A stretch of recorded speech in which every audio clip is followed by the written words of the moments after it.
106 miles to Chicago. We got a full tank of gas, half a pack of cigarettes. It's dark, and we're wearing sunglasses. Hit it.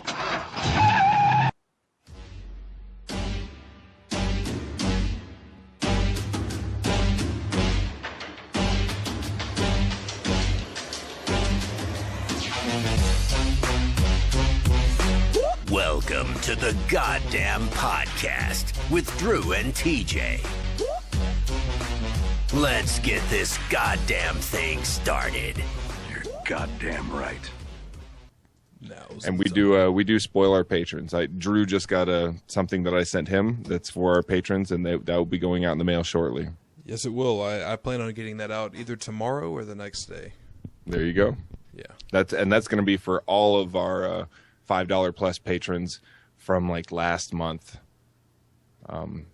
So yeah, if you're brand new, if you get in there quickly, I did send him some extras so that we can get in our brand new patrons on that as well. But I only sent like 10 extras. So if you want in on that, you better hurry.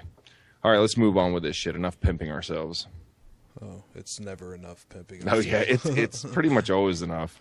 Yeah, I feel guilty if I ever have to like rewatch a show or something like that. I see myself pimping myself. I'm like, oh god, shut up and move on with the show, you dumbass. But oh wait, that's me.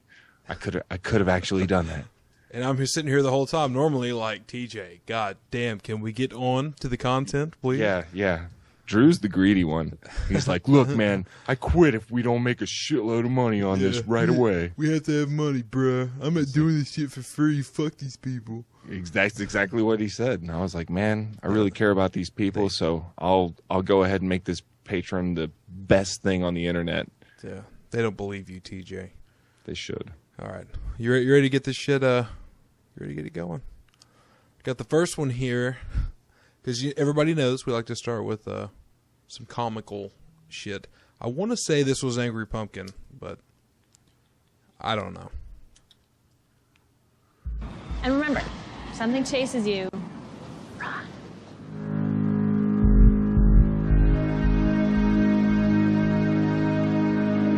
Life. Finds a way. You just went and made a new dinosaur? Probably not a good idea. Almost 40 feet high. Really think she climbed out? Depends. On what? What kind of dinosaur they cooked up in that lab?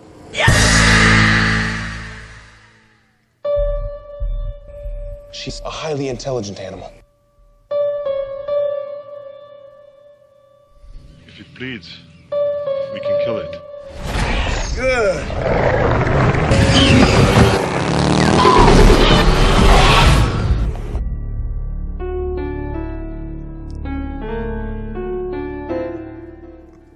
What the hell kind of people have too much fucking time on their hands? They do, but that trailer, just for everybody. I haven't even seen the movie yet. I was going to say, for everybody who hasn't actually seen that movie, that trailer is better than the movie. Really? Yeah. I was not happy at all with that movie. Okay, when I was young when the first Jurassic Park came out. What was that, 94? Yeah, I think 94. That's the first movie I ever remember seeing in theaters. Dude, I remember everyone, like, for the T-Rex scenes, I went and saw it, like, in the... Well, back then it was, like, the newest shit with, like, the surround sound was just coming out back then.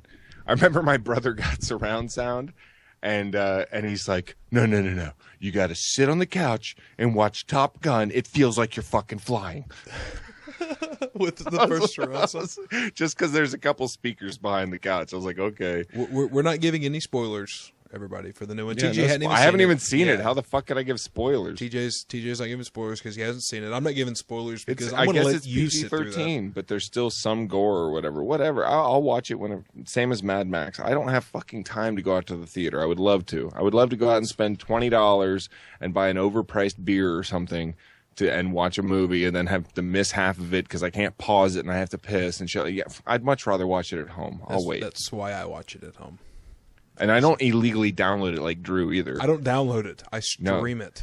Oh yeah, it's totally different, man. is. Watching it, It what is. not downloading it and watching it, but streaming it. That's like totally not stealing, bro. It's like sitting in the library and reading the book and then putting it back. Okay, it's Somewhere not stealing the book and taking it home so somewhere no one a else can key enjoy it. grip is crying right now. Anyways, you ready to move on? After that, yeah, Shall we, TJ? we shall. I know we have a few people. Excuse me. I'm a little. He's been drinking all day, people. I have. told him to steady himself. Like, keep it steady, Drew, because I don't want. You're running the show now. Don't pull a TJ and drop out an hour in. But there are. Let me see if I can say this right. I'm slurring quite a bit tonight, but there are a few of you in the chat who will enjoy this as much as I did, guaranteed. Good job, Drew.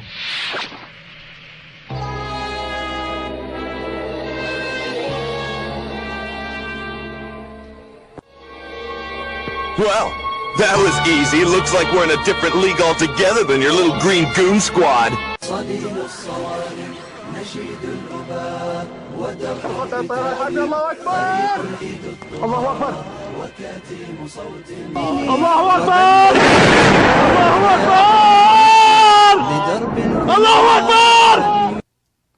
Yes.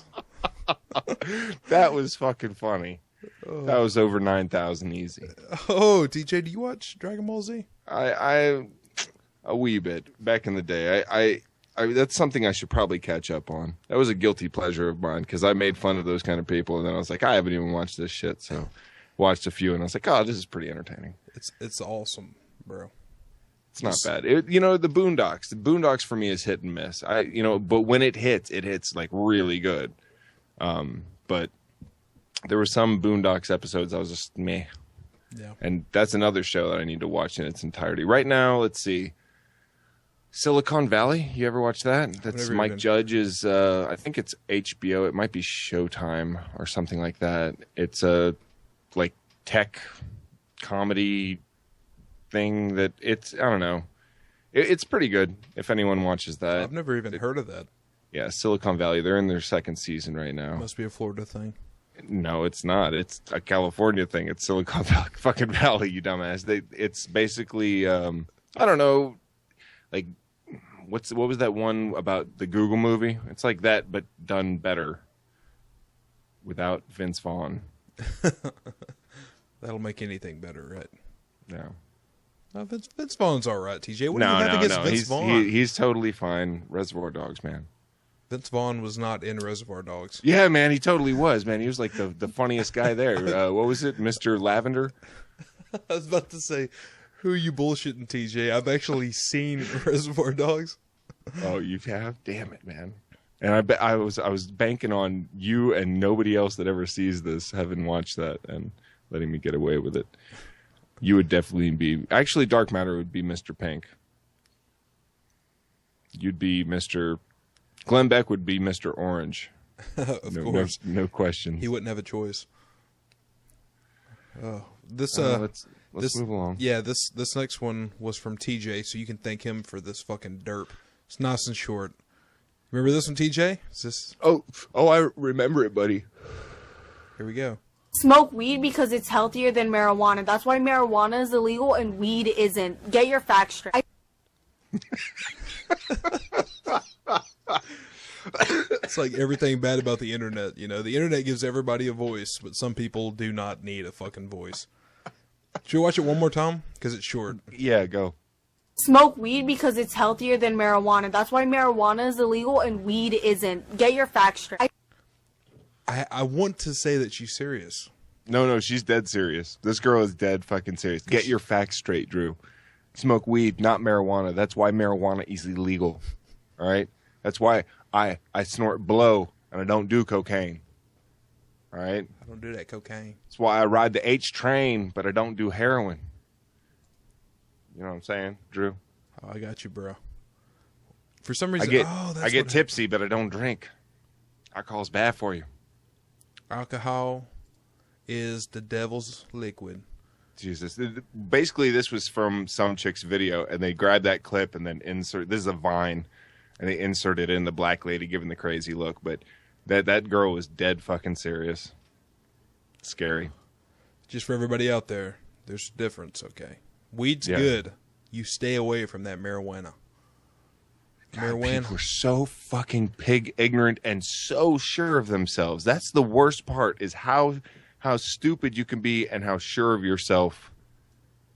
Like, you just no question, no doubt that she believed. Are we going to cover that other one that I sent you? Those. We were saving. I was saving those for the patron. Oh, for the patron only show. Another good reason to. Well, it's the same thing. People being so stupid but so sure of themselves and so willing to make a fool of themselves in front of everybody because they're so dumb they don't know they're fucking stupid. I guess we'll cover it in the patron only shows. Yet another reason to jump in there and become a patron, because they're going to be fun. We've been ask Drew, how much material have I been sending you? Oh God, we're using a lot of it tonight, but even out of all the material that TJ has sent, it's a lot left over. So. A lot, dude. I've been going to town because we have extra shows to do. So I don't want there to ever be a dull moment. Speaking of not having a dull moment, I'm glad you're here for this, Paul, because you enjoy this shit as much as we do. This was sent in. It's really short. There's no sound to this. Okay, it's really short though. This is modern feminism.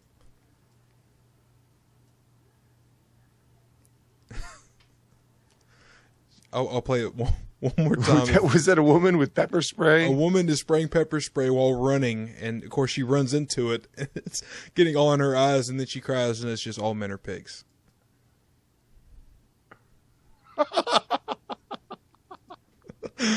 Oh, God damn it! That's pretty fucking funny. Way to go. God, I've been watching or listening to a lot of, I guess it's anti-feminist, anti-modern feminist stuff just for shits and giggles lately. And some of it is really, I don't know, comes off as douchey. I guess it depends on who you're listening to, but some of it is just so goddamn funny. And I've yet to find, and I watch some feminist videos too, either for material or just to, I like to expose myself to the other side of the argument and all that, but they're never as funny, or I guess it's because you're so PC, it's hard to be funny about it. It is. Well, I mean, everything offends somebody, so it's like you're so limited in your jokes. You don't want to make your channel a non-safe zone. Yeah, we need safe spaces on the internet in case you get your feelings hurt on Tumblr or on the fucking internet. Yeah, like the entire point of the internet is basically to be able to say what you really feel or be a douche incognito. It's almost like that. And podcast. You're breaking a little bit there. You back? Oh. You there, TJ? I don't know. You tell me. I got red. Hold on. Oop. Get it down. There's... Goddamn. Okay. Sorry, guys. You were saying about the entire point of the internet is to say shit incognito? Yeah, like either to say what you actually feel or, and talk shit and do it incognito, to act like a douchebag incognito, to do it without having to, expose yourself. And they use that as like, it's been going on for all this time, but all of a sudden they're the victims. I've gotten death threats. Have you? Well, of course. I don't know if you can post content and have any sort of a following without getting death threats. You could literally make a video saying sugar is sweet, and get dislikes. Or orgasms feel good, and people will disagree with you. Like it's ridiculous that you can consider that people disagree, and then you pick something like, let's say I talk about gun regulation. All right, and that's a real touchy subject. And then everyone with a gun is talking shit to me, and I'm like, wait a second. All these people that feel like they're threatening me, and I know that they're all armed because they're pro-gun. Oh my God, my life is in danger. And then acting like a complete victim about it. Well, you knew that you were going to piss people off to some degree, especially when you go through like this whole like, men are shit and treat women. Every video game, it's like a major thing that envelops the entire industry. Like, get the fuck out of here. It's that classic. If Laura Croft's boobs are too big, you're basically shitting on women in that way by making them something just. And then if you make her boobs smaller, you're just trying to make her look like a guy. Yeah. Like, you can't win. You just can't fucking win. Yeah, there's no within, at least within that camp of it. I mean, there, like, and you know this, TJ. We talked about this before. There's completely like reasonable people that totally reasonable. By the way, like it is a. I guess it's a small percentage. It's not like 23% difference like they like to point out when men make more than women. It's a much smaller percentage. That's for doing the same work, and that should be addressed. That, I mean, even 1% is too much, but when they go toting around like 23%, we'll get 77% or whatever on a fucking man's dollar. That's bullshit, and that they're using doctored statistics, and that makes me distrust what you have to fucking say. Yep. There's a lot of that all around. I mean, if you're trying to, and this is the biggest thing that we talk about. The biggest thing that I have a problem with whether it's I'll just say SJWs because I can't say words right now. Social justice warriors. Yes, if it has to do with social justice warriors or it has to do with modern feminists, I mention those because that's mostly where I see it. But if you're trying to silence dissenting opinions, that's where I'm done. I've said this a million times. I won't even watch a video if it won't let you comment on it. It's Venom Fang X, but it's Vagina Fang X. Because he used to do the same shit, disable ratings or moderate comments. I've actually unsubscribed from people that I was subscribed to for a long time because they came out and said basically, if I don't care who you are, if you say anything in the comments or whatever, I'll block you. And I was like, okay. Well, how about I'll just preemptively block myself. I'll unsubscribe because I don't want to be a part of, or be subscribed to a channel that openly censors the dissent like that. Yeah, fuck that, dude. Well, I mean, like, why would you? Anyway. Yeah. Let's move. This next one's another TJ. You recognize this, TJ? Oh, dude. Okay. These guys, if you haven't watched them before, are you playing the whole thing? I was going to, whatever it was that this is what you sent me. So I sent you the link. I sent you had a timestamp to it, but we can watch the whole thing. If you guys don't know who this is Jackie and Dunlap from the Red State Update, and they are fucking hilarious. If you guys remember our live shows, I used to play a song called "I Fingered a Skeleton." I fingered a skeleton. Yeah, that was these guys. I think they're pretty fucking funny. But anyway, they're doing a Kickstarter, and I thought this was the most goddamn genius Kickstarter video I'd ever seen. So go ahead. How much do you love America? No. How much do you love America money-wise? Hey, welcome to the Red State Update Kickstarter. My name's Jackie Bros. And I'm Dunlap. And people, for the past 10 years, we've been America's premier practitioners of online conservative YouTube punditry and here lately, podcasting. Our online videos and CNN appearances have garnered us a loyal audience who we would all like to apologize to now because we appeared on CNN. Just how loyal is our loyal audience? And we're about to find out. Folks, here it is. We want to make a new video every week during the 2016 presidential election. Starting this summer, going all the way to November 2016. Also, we want to video our podcast. Put that video up on YouTube too. How we gonna do that though? Our camera's busted. And our computer is on the fridge. Just pay for it yourself, Mr. Got Rocks. I'm broke. See, if we had money, I'd have CGI'd a mouth coming out of Jackie's pocket. Jeez, dude, we need to make a little commercial like that, TJ. I'm telling you, this guy is wherever they're at. I want one of those like outside bars with a bunch like what is that? Big old fucking like battle axe looking thing in the back. It's pretty fucking badass. They got like ship rope and stuff. Anyway, this does it's funny right now, but it gets better. I always like it. That makes me laugh. Poor person ain't got nothing in his pocket. Mouth come out. Old moth pockets. That's what you call poor people. That's what you call poor no, people. I do. I did right to their face.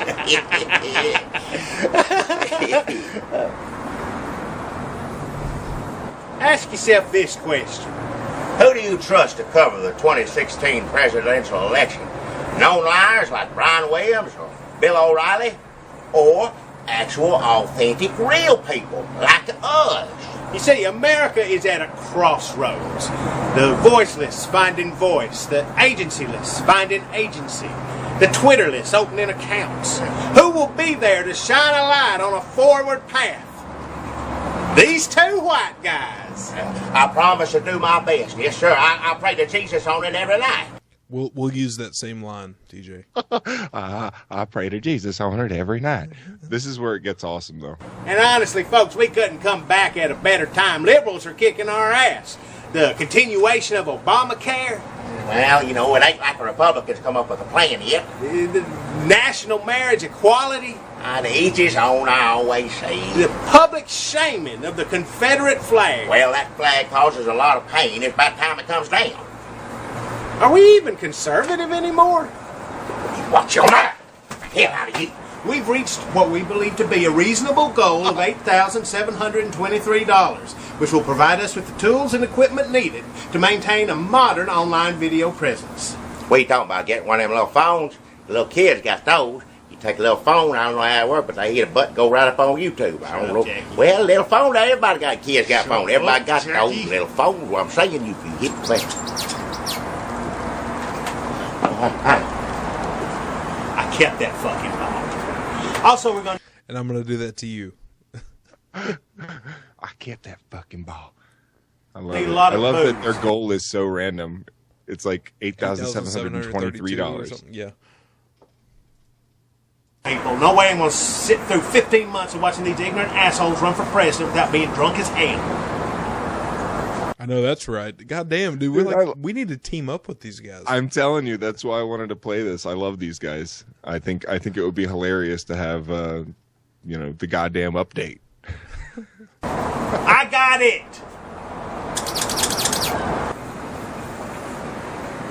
We're gonna do this too. Folks, we wouldn't ask you to give us any money if we weren't going to give you some worthless crap in return. Please check out our exclusive Red State Update rewards at all giving levels. T-shirts, videos. Saying your name in a variety of formats. And thank you kindly for watching this. Okay, Whether you give... I actually went and looked. Like, at $25, they'll, like, give you a sober thank you video. At $50, they'll give you a drunken thank you. And then at $75, really drunk. And then at $100, they'll give you like a blackout, passed out, drunk thank you. Damn, I can't believe we didn't beat them to that. That's so genius. I love these guys. Anyway, all right, enough of this. That's Jackie and Dunlap from guys. Jackie and Dunlap. I think they're hilarious. Oh God, we're about to move into this. This is I want to say this is 1AK's. You're gonna like this, DJ.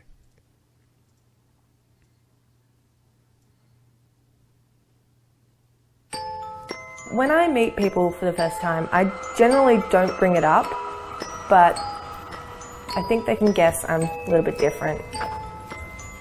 Wearing a collar, a tail, my personal preference. So people don't want to be seen as any different. They want to fit in. But I've given up on fitting in. My name is Laura, and I believe that I am spiritually and mentally a wolf-dog hybrid. Spiritually and mentally a wolf-dog hybrid. What the fuck? What has to go on in someone's life for them to be like, fuck it, to this point? I feel bad for this girl. Jeez. Something like, probably your childhood didn't end up like this. Or maybe your childhood was so awesome. Your parents, you're like, what do you want to be when you grow up? And she's like, a wolf human dog hybrid. And they're like, oh, we support you in every fucking way. Made her whole entire childhood like this. And now she's like, no, I'm for real. Like spiritually and mentally. And, you know, I lift my leg when I pee. I mark my territory and shit. Oh, she even draws little half me, half dog pictures. Let's watch. A very spiritual thing for me, so I am a wolf. Damn. The Otherkin. Well, Otherkin is a community of people who believe that they are, in some part, spiritually or mentally not human. Was that poop? Was that shit that they just zoomed out from? That has to be shit. In some part, spiritually or mentally not human. Yeah, What that looks else like, could that like be? a turd. I don't know. Like, you know, when you're talking about being a dog and then you zoom out, like, I'm assuming that she took that dump. I wonder if she shits like in the middle of the street. She certainly doesn't wipe. Skid When marks I'm on in her nature, tail. my wolf side tends to come out more. Sometimes I just smell people. I smell the air, especially when I'm hungry. Wait a second, she's pretty goddamn fast. That girl is go back. Well, I want to see. She's spiritually a dog. Look at this. Look My at wolf look at how side fast tends she to is. come out more. Sometimes I just smell people. I smell the air, especially when I'm hungry. Did you see the little tagline that says, "Fuck guys, it's that crazy bitch again"? The poor birds. It's like, oh fuck.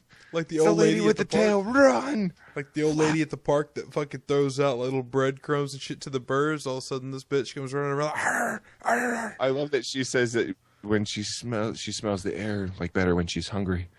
Like what you're doing a poor job of hunting. Does that just mean you hit up your local Mickey D's or something? Like, she's like, I smell a Big Mac. Jesus. What the fuck, man? Like, Tend to nuzzle.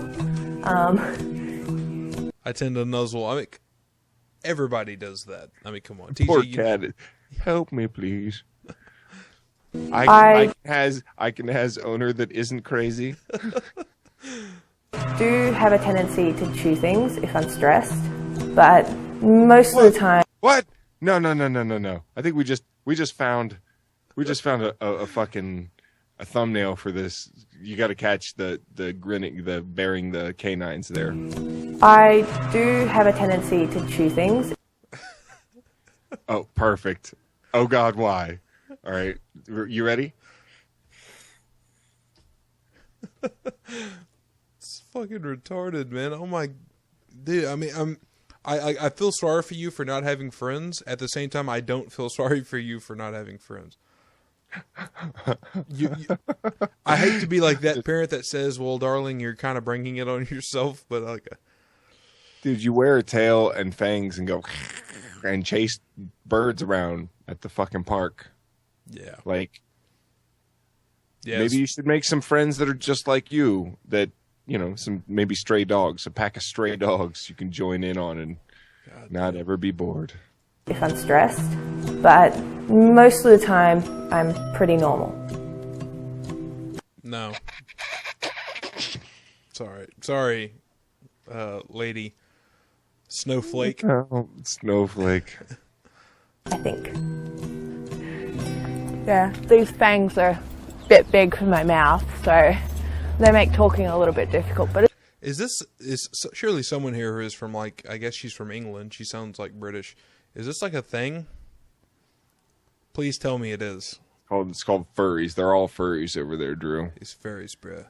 Legion Buddy, these people get furries. It says goddamn furries. Would I you say hope she furries or bites the fairies? shit out of her fucking lip. it's not too bad. I've always had an interest in canines and always loved dogs. So I was just searching up and I came across a Teen Werewolves video. And after some more researching, I found the kin community. And from there, I just delved right in. It's fairly large on the internet. There's a few in Australia. I think That little tag said molesting the mouse. I think she's Australian, buddy. That's not Australian, is it? She just said there's a bunch online, a few in Australia, so that means that she's pretty much in Australia, and so that accent goes quite along with Australia. It does. It sounds like Australian, doesn't it? The 50 I know of. I felt a lot of relief when I found people like me. There's other snowflakes out there. Oh my Oh, god! I can't wait to see where this leads. Oh, I got to see what her friends are like. Especially Gemma, who's my friend. Gemma, I'll bite you. I will bite I you. don't care if you bite me. I don't really have many non-kin friends anymore due to the fact that they think my spiritual belief is too strange. Just stupid is. This is never has somebody made like Rastafarianism look so valid. Yeah. I guess like okay. After watching this, I'm like, you know what? Fuck it. Let them do whatever the fuck they want. let's all get started. This. Jesus. You ready to move on? Yes. I don't know if it's going to. I doubt our minds are going to be changed on Snowflake. Wait, hold on. I had a dog treat for her. Here you go. Ready. Go get it. You do. There she goes. Jesus. Snowflake. Her name is Snowflake. You won't call her by her slave human name, TJ. Snowflake. Somebody should spay her. Yeah, we don't. I hate to support, eugenics or some shit, but I think those people it's probably for the best. Well, actually, you probably don't even need to because no one's gonna have sex with her. It's terrible. I'm sorry. You guys got to excuse me. Excuse my behavior.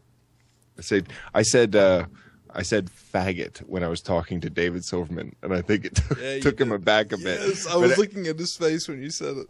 Because whatever. Everybody knows what I stand for, and that I'm ecstatic about gays, being able to get married. Awesome, huge topic that I don't know, are we covering tonight? Yeah, there's some coming up. All right, well, it's awesome. And the fact that when I'm doing like a southern hillbilly accent and I say like faggot or nigger or whatever, it's I'm not willing to be like, you stupid N-word. Like that's not my deal. I'm willing to say it, but everyone knows what I stand for, and they absolutely should know that I'm not bigoted or racist or anything like that. I love standing up for. I'm one of those terrible egalitarians. That's such an offensive word. I know it's like the worst thing ever to just want equality for everybody, and to understand that a lot of different people, groups and whatever, have issues, and that they need to be. It is kind of funny considered. Though. When it seems to me, when you, especially around like most like liberal crowds, for some reason when you identify as an egalitarian, if somebody actually knows what that means, they don't like it. Like for some reason that upsets people when you say you're an egalitarian. I don't know. I mean, the fact that I'm like outspoken and don't censor myself or words or whatever, and a lot of people can take that. But then again, I mean, look at what I do. It's not like I'm on the fucking radio. I'm doing my own podcast, or we're doing our own podcast, and I have my own YouTube channel, and I get to pretty much do whatever the fuck I want, and I'm not.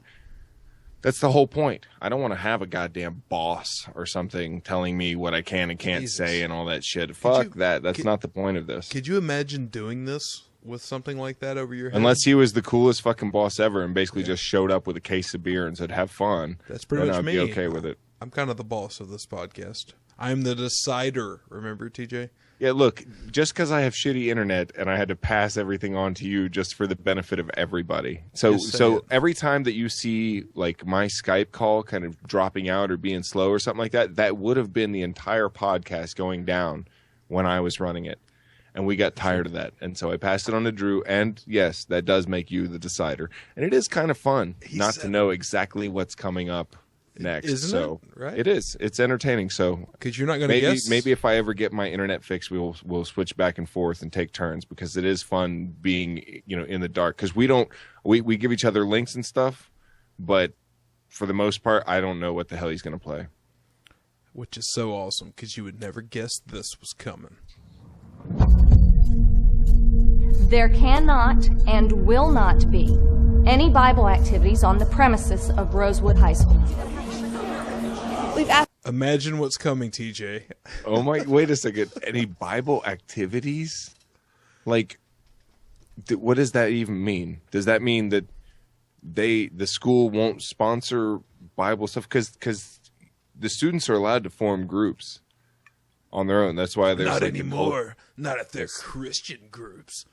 I know that Drew is in the Special People's Club. Yes, I was. Fucking terrible. I say it with pride. You say it's terrible, and then you make this. Then you make the same fucking joke. It's horrible, TJ. It's bad. Okay, at least I actually no, but I've actually used to volunteer for I volunteered for the Down Syndrome Association of Central Florida. I bet you were a shoe-in. I've done a lot of shit like that, so go fuck yourself. How about that? I actually wanted to do that with my life, but didn't end up going in that direction. What do it's you a very, think? very fulfilling thing to work with disabled people like that. It's like, teaching a kid his colors or something like that. I don't know. There's something extremely fulfilling about doing that. Tell me, TJ, where do you think that this this little video I'm playing for you here is headed? You think this is a trailer for a new movie? You think this is going to be a really good movie? I mean, just already off of, we're 10 seconds into this. I'm trying to get your reactions because it just. My reaction is I got the same face under these glasses as the chick wearing the polka dots here. Oh, what the fuck is this, Drew? Each faculty member, and they've all said no. All except for one, that is. I'm not the right guy. Eric Estrada's back, and he's just not the right guy for the job. It's Chips. Christian, high school, ignorant pieces of shit. Called it. Too often, we think we can't relate to people in the Bible. Okay, when we pause. Where are they right now? Where are they? In a church? It's a church, yes. Oh, look at that. They still have somewhere to go to talk about their fucking religion. There's an actual place for that. And it's not the goddamn school. Now, like I said earlier, you can have you can have a Christian club or a culture club or do whatever the fuck you want. It just can't be forced by the school. Right. Endorsed by the state or anything like that. I mean, the school can offer them a room for 30 or 45 minutes after school on a Thursday or whatever to have a meeting or I have no problem with that. And bring your Bibles, say some prayers. But it can't be the part of the everyday rituals or curriculum that you do in a class. You can't be saying the Our Father in a goddamn public school. Right. Or at least, as part of the fucking curriculum. Exactly. You want to say the Our Father or any other kind of prayer before you eat lunch or whatever, go for it. Ain't nobody stopping you. Not once has any fucking kid bowed his head before fucking lunch to say a prayer and a teacher came up and yanked his head up and said, "No praying." That's not how it fucking works. Stop acting like such victims. Yeah. This victim complex shit gets so old. It's like the new norm to act like the victim at any chance possible. Right. Say we can't, they overcame. If the school isn't going to put on a production, let's just do it ourselves. Some of the kids need me to help them with their play, but they need the help of a teacher, not a janitor. Eric Estrada as a lonely janitor who just isn't the right guy. We ought to, every once in a while, we ought to redo some of these Christian movie trailers, in our own voice. Oh yeah, no, we could get that Truth Surge to do it for us. In a world where Christianity is banned. Oh man, it'd be so great. You already know how to help those kids. You already know you should. Why don't you stick to cleaning floors? Did you see that guy's chalkboard? Oh, let's rewind it just a little bit. God Bible, religion. Circled. It's first off, it's the gist of all the religious people's arguments. That's where every question gets asked to them ends in either God, Bible, or religion. But this is literally Christian brainstorming. God, Bible, religion. Let's circle that shit. Back. All right. Is there anything else? No. Well, maybe like let's have a little bubble come off and say prayer, and then one coming off of that says we're the victims, persecution. Oh, God damn it. Jesus Christ. But pretty much what I gather is happening here is Eric Estrada is talking to this guy who's like a professor or something. And the professor, of course, is not having anything to do with it. Religion is stupid. Watch. Let me make sure we catch all of that. Already know you should. Why don't you stick to cleaning floors, and I'll stick to cleaning these kids' minds. I'll stick to cleaning this kid's minds. Jesus Christ. And Eric Estrada's like, I'm not having any of this. He's going to pull a Steven Seagal, like, break off the fucking broom handle and shove it up this guy's ass in the name of the Lord. God damn. My church has these little necklaces. I want you to have mine. My church has these little necklaces. It's a cross necklace. It's a cross at the end of a necklace. Like, this girl's like, oh, I didn't know they made these or something. Like, really? It's a fucking cross necklace. Like, where have you gone in America that you haven't seen a cross necklace? Consider it a reminder. You're always welcome back. You want to reach your friends? Here's your chance. I tried, but in Look the at end... this fucking cast. It's go back a little bit. Look at this cast. Go. I tried. All right. There's some clown in a fucking giant hat in the background and like a bunch of shitty white actors. White actor kids. I bet this guy that's talking to Eric Estrada on the left is like, oh man, I'm going to be the next teen. I'm going to be on like that. What is it? Tiger Beat, Mag or something. Tiger Beat. I'm going to be on the cover of Tiger Beat after this one. I'm gonna Tiger Beat off to Jesus. Christian heartthrob for Jesus.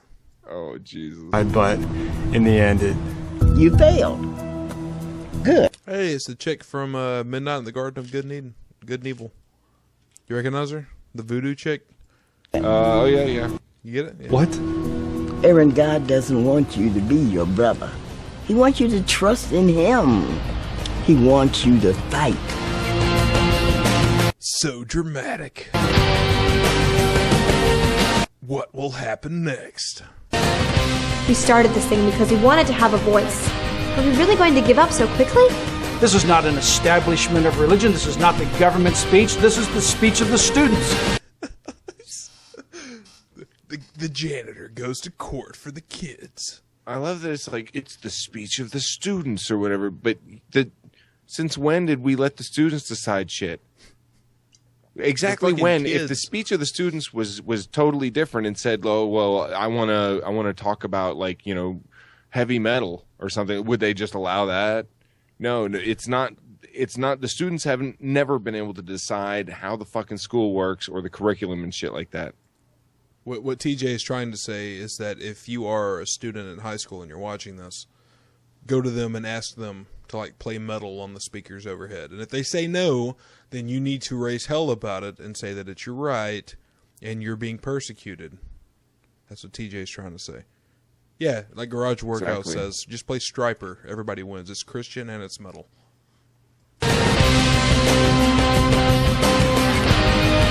People will be shoved against lockers.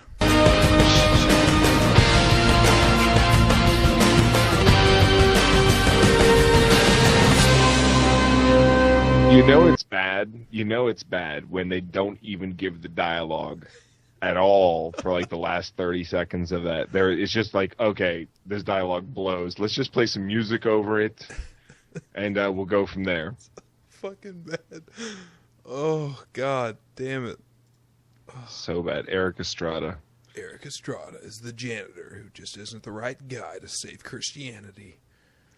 Yo, I used to be a cop that rode a motorcycle.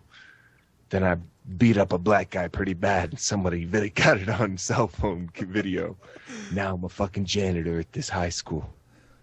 God damn it. Uncommon. I haven't watched this movie yet. I haven't been able to find it. Because normally I love watching these. Like I watched the Left Behind, and oh man, I've seen a lot of them. I haven't watched this one yet, but Uncommon. Probably need to, check that out. Probably. You ready for our first break here, TJ? Or, you know, I don't know. You got something short or no? Well, the next one is a two-parter. So, we can we can do one more, then we'll take a break. How about that? I got one. Right. I'll pull up here. Okay, here we go. As you know, the Supreme Court decision on Friday in favor of same-sex marriage is controversial. Some people just don't like it. They don't believe in it. They don't think it's right. And one of the most common arguments you hear is, how do I explain this to my kids? And it's a good question. At the very least, it's a fair question. I would say at the very least, yes. I guess it is a fair question. But I hate hearing this. Have you heard this from people, DJ? Well, how do I explain it to my kids? Why do so many parents lack the common sense to figure out what the fuck to say to kids on their own? Why is every parent asking, like, oh, I want you to tell me how to tell my kids, but I don't want the school to tell my kids? Like, what the fuck? If it's so difficult for you, maybe you should let the school do it. And, you know, by the way, they're kids. They're a fuck of a lot more open-minded and less bigoted. They don't see other kids as, you know, so different as, you know, they haven't put themselves in these groups of, like, you know, us and them. No. They're so much more impressionable. Well, and also I would like to touch on the idea that people should have, like, all these other people should have their rights stifled because you don't want to talk to your kid about, like, what it means. Like, dude, that is so outrageous. I've said this so many times, man. I would have been, until gay marriage was legalized, I would have been so fucking pissed off if society was telling me that, overall, society was telling me that I couldn't be happy with my life and I couldn't be who I wanted to be with because some asshole has to talk to his kid. Fuck you. Yeah, it's pretty bad. Jesus. You wonder if children are sophisticated enough to wrap their head around something like this. So we went out in the street today to ask kids what they think and what they know, and here they are. Kids share their thoughts on same-sex marriage. Could you tell me what gay marriage is?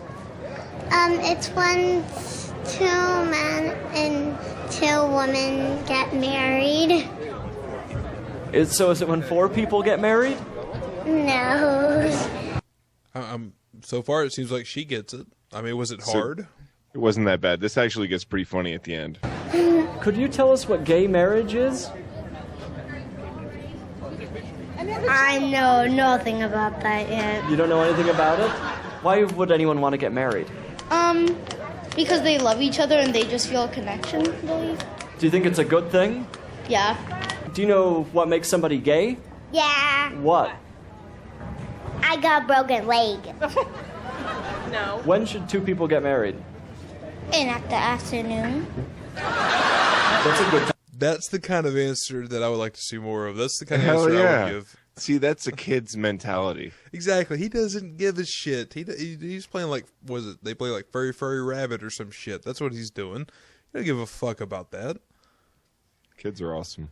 Time to get married. Do you know what marriage is? Yes. What is it? It's when a husband and a wife get married. So what do you think gay marriage is? When a boy and a boy get married and a girl get married. Oh, you're right. Do you think that's very hard to understand? For some kids. But not for you? No, not really.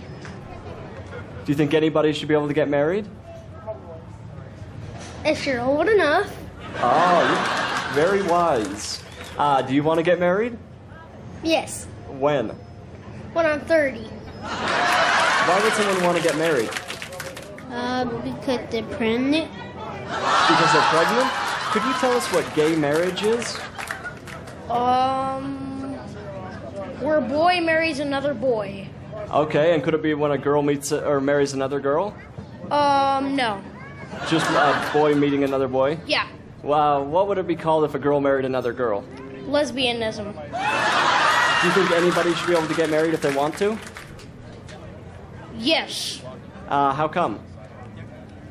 Well, because if they want to, they should be able to. Would you want to get married?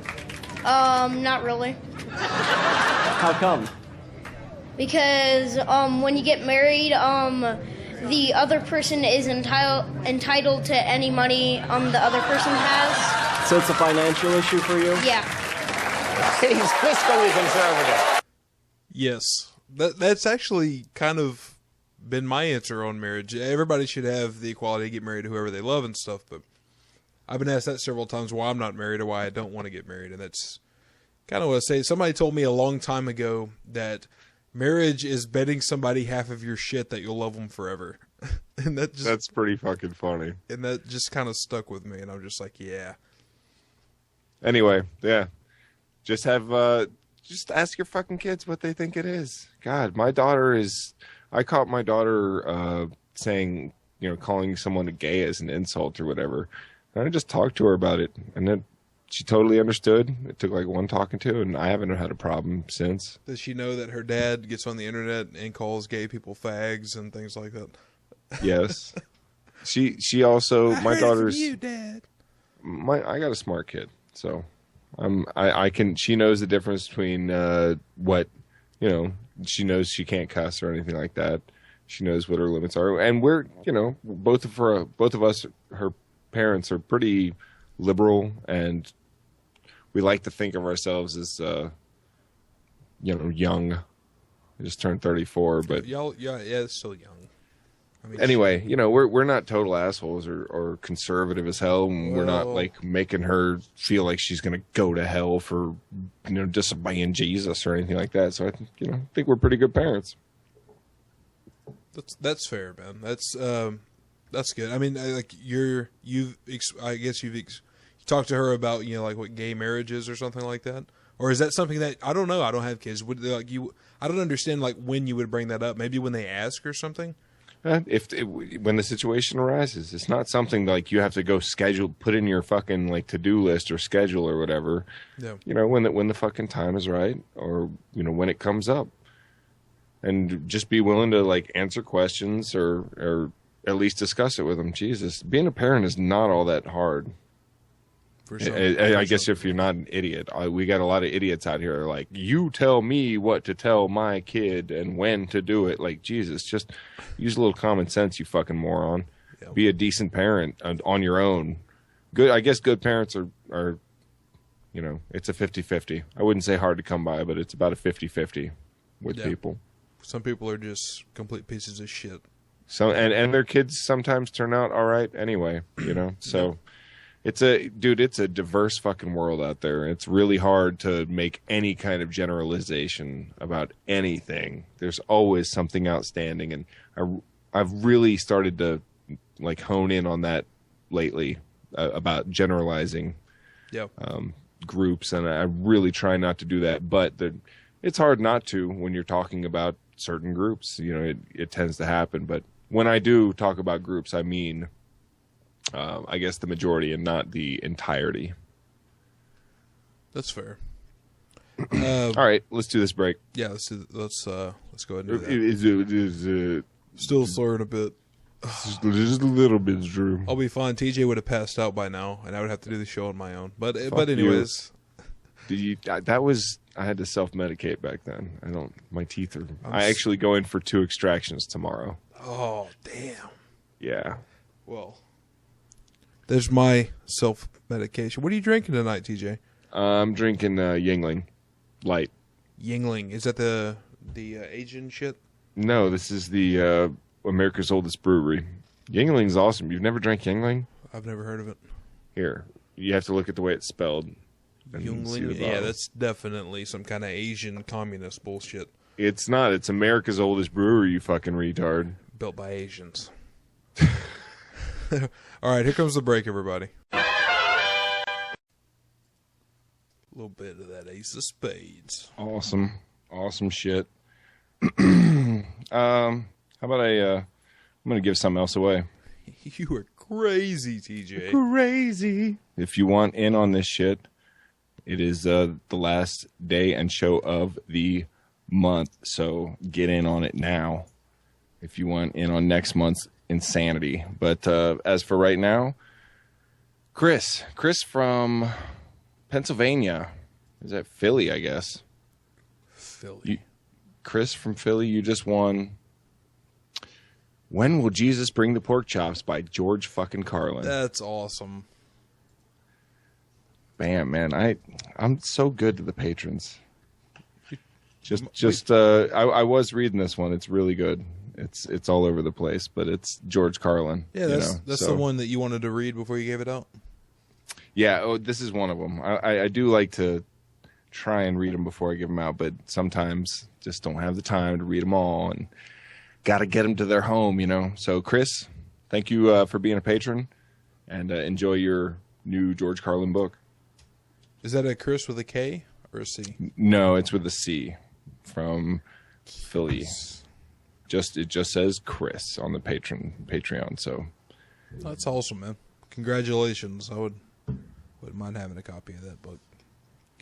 You ready to get this goddamn thing rolling on, TJ? All right, let's do it. We're getting into the derp, aren't we? Well, yeah, we have a couple more that I had kind of scheduled for the funny section, but it actually is. It's derpy. You'll remember this. Missing is all that's going on there. You want to give a? I don't know if you want to give a little preamble. Okay, this is a woman. We were talking about dumb people that just are so sure of themselves. This woman is calling into a radio station to tell them her complaint and her solution of this problem, because she's had. Well, I'll let her explain. Missing is all that's going on there. Now, Donna, you got quite the vent today. It sounds like what's going on with you. Well, I wanted to voice my opinion on something that's been bothering me for a really long time. Okay. I tried writing the newspaper and contacting TV stations, but nobody seems to want to help me with this. So that's why I'm calling you guys. What's the issue? Well, over the past few years, I've been involved in 3 separate car accidents involving deer. Mm-hmm. With the population and everything. Each of these incidents, they've occurred shortly after I saw a deer crossing sign on the highway. Well, my frustration is that Minnesota and North Dakota Departments of Transportation would allow these deer crossings to be in such high traffic areas. I mean, I've even seen them on the interstate. Why are we encouraging deer to cross at the interstate? I don't get it. That's such a high traffic area. I mean, are you kidding? I understand that deer are wild animals. And he even asked, "Are you kidding?" She's not kidding. There's actually a part 2 to this where she comes out and says, "Oh, my friends finally explained it to me." But this goes on and on. She's convinced that the deer only cross where there are deer crossing signs, and that the deer crossing signs are there for the deer, not for the drivers. Yes. And she's like, I keep hitting deer right after I see these deer crossing signs. Why don't they move the deer crossing somewhere else? So the deer cross the road. It goes on. Listen. Well, yeah, I just wanted to say I thought the same thing most of you are probably thinking now. Oh, surely she's not serious. She's serious.